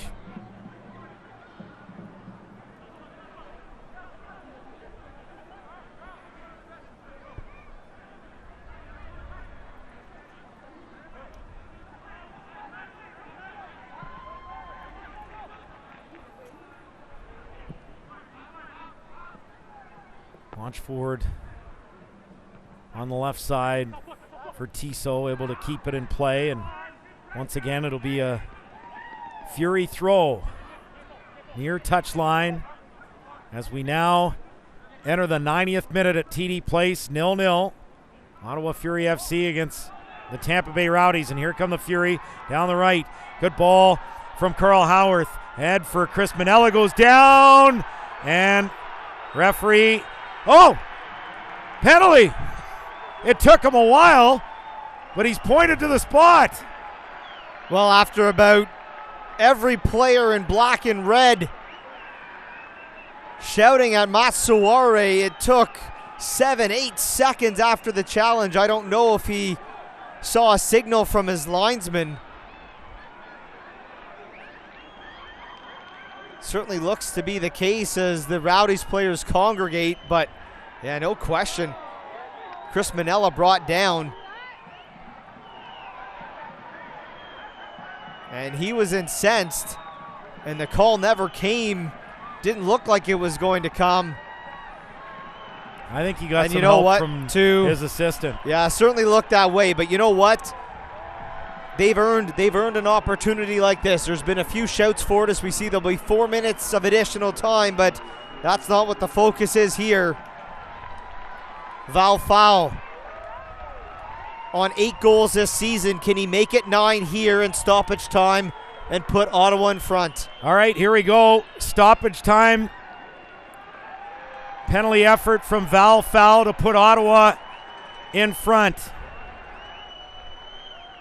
Here in the 91st minute.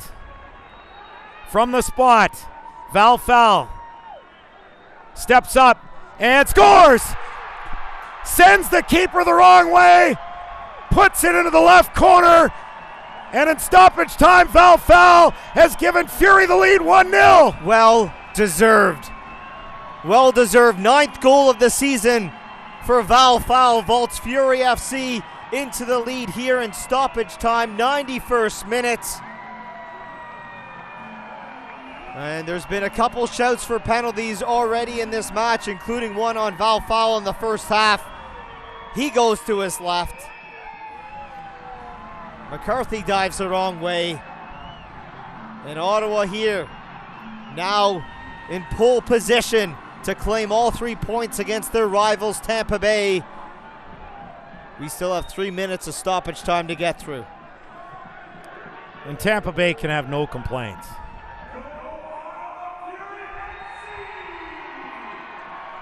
We've got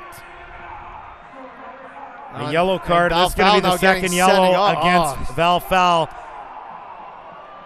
Going up for the for sure the a header. clash of heads. I don't know if he led with an elbow on the play. Would love to see another look. Well, Val Fowl goes up for the header, and right after he scores the goal from the spot to put Ottawa in front, he's now sent off on that second yellow, and Fury down to 10 men. And the last couple of minutes, it's nail-biting time for Ottawa Fury FC. So here's the free kick as a result of that from Poku. Flicked on and cleared away by Boscovich. 90 seconds of defending left for Ottawa. As down the right comes Malik Johnson. Johnson with a cross, and it is scooped up by Callum Irving. Oh, we've seen the late drama. We were wondering if we would see some late heroics. As Malik Johnson just trying to thread the needle there for Juan Tejada. Just missed him, and Irving with strong keeping to keep it out. Less than a minute to go here in stoppage time. Fury leading a goal to 0. Gagnon Lapare with some strong defending. Gets it forward. Now it's played ahead by Oliveira towards Barry. Goes back to goal from Morad, and McCarthy launches it, as this will be another yellow card. This one against Carl Howarth.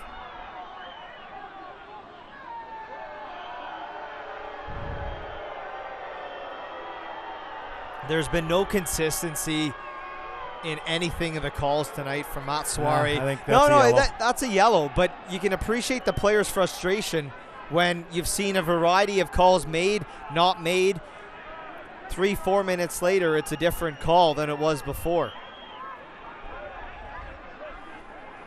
Well, we've played the 4 minutes of stoppage time, but there have been, of course, there was the penalty in that mix there, so we have a little more time for Tampa Bay to try and work some late drama of their own. And oh, that's good defending again by Jeremy Gagnon Lapare. He's been a horse down the stretch here for Ottawa as he sends it back to the halfway line.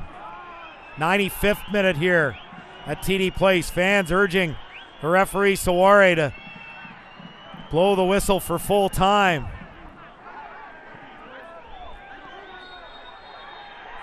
Malik Johnson, and there it goes. A well-deserved 3 points for Ottawa Fury FC as they snap this 4-game losing skid against one of the top teams in USL. They played well from start to finish. Chris Manella draws the penalty, and Val Fowl converts right before he was sent off for a second yellow card. But massive 3 points here tonight for Ottawa Fury against quality opposition. The final score, Ottawa Fury FC 1, Tampa Bay Rowdies 0.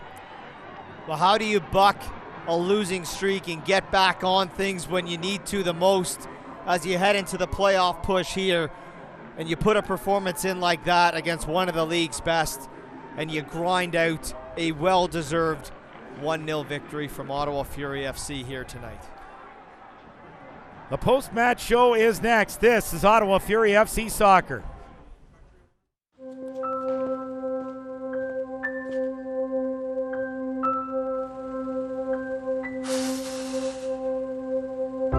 These photos I had to dig for because I would hide from photos.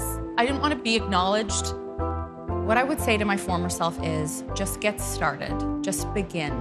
Go into Good Life, meet with the trainer, go to a class, just start. Come on, come on. Come on, go make some friends. It's so tough to give them a run in the city, but they really love it here. Be gentle, be gentle. We're making friends. See the one that, well, it's just going in circles? Yeah. That's mine. Off. Come on, time to go. Come here. The all-new Crosstrek. Come here. Now. It's up for it. Oh, no. Oh, there he goes. I just shampooed him this morning. There are 8 million kids in Canada. By the time I finish this sentence, 6 of us will be cyberbullied. By the end of the month, 1 million. Bullied. We're not okay with that.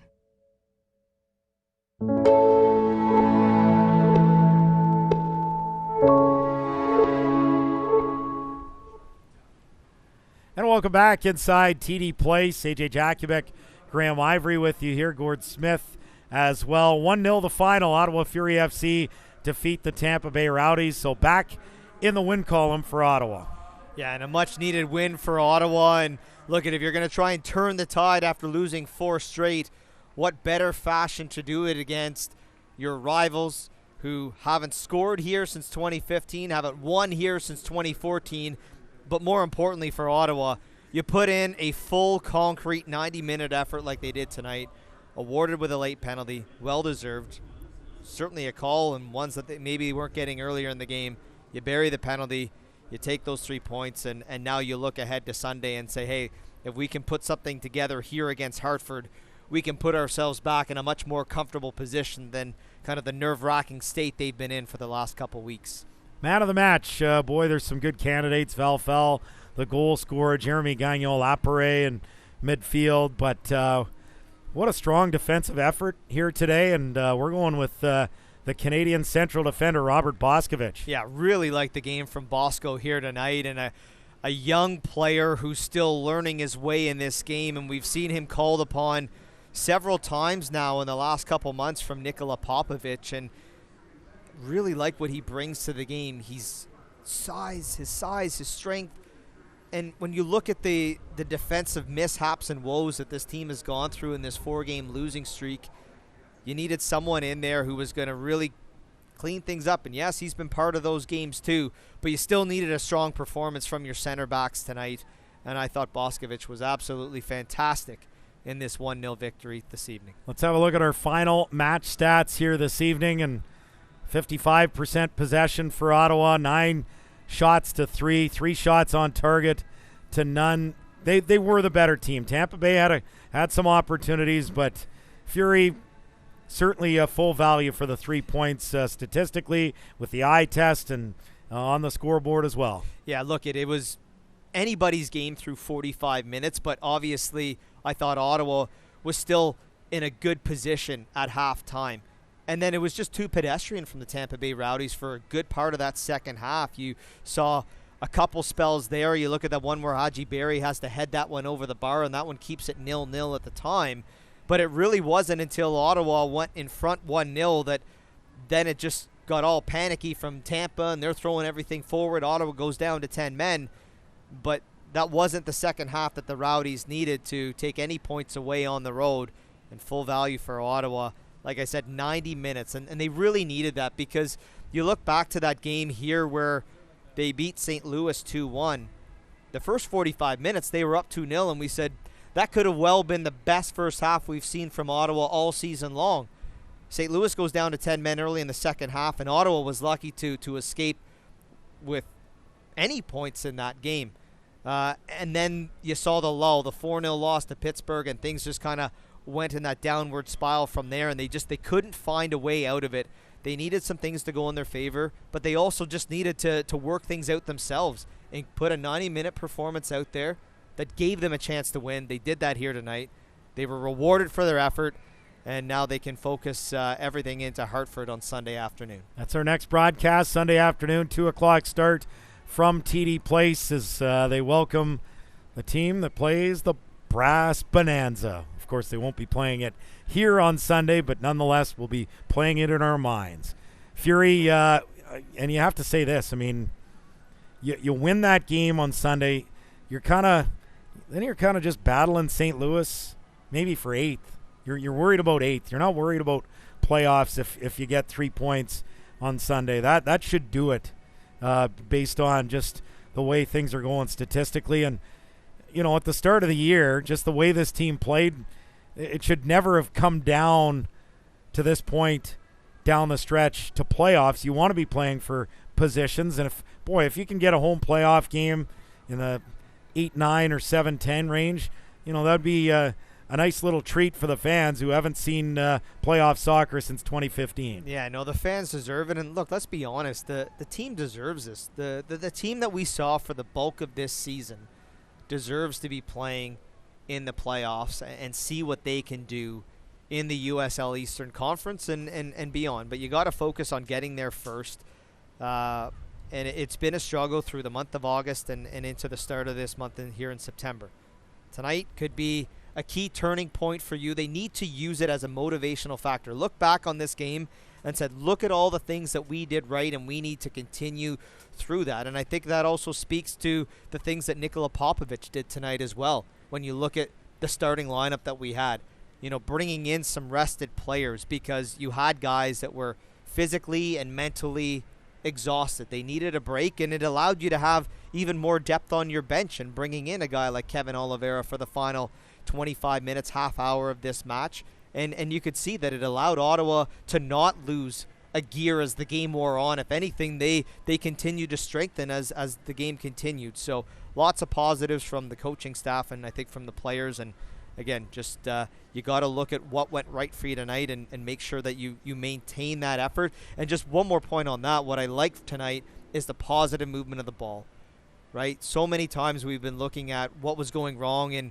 when they weren't getting results, when they weren't scoring goals, and it was too much passing back into their own half. When you win, possession of the field, of a certain section of the field, don't give it up to the team that easily. Keep working, keep pushing forward. You can still maintain possession in whatever the part of the park you're playing. They did that very well tonight, and again, full value for the 3 points. That does it for tonight's broadcast. Our thanks to our entire crew here at TD Place, our producer Colin Murphy, Gord Smith, Graham Ivory. I'm AJ Jakubek. Hope you enjoyed it. And the final score once again, Ottawa Fury FC 1, the Tampa Bay Rowdies 0. Thanks for watching. Thanks for listening. Have yourself a terrific Wednesday. This copyrighted telecast of the United Soccer League Championship cannot be retransmitted, rebroadcast, or reproduced without the expressed written consent of the United Soccer League Championship.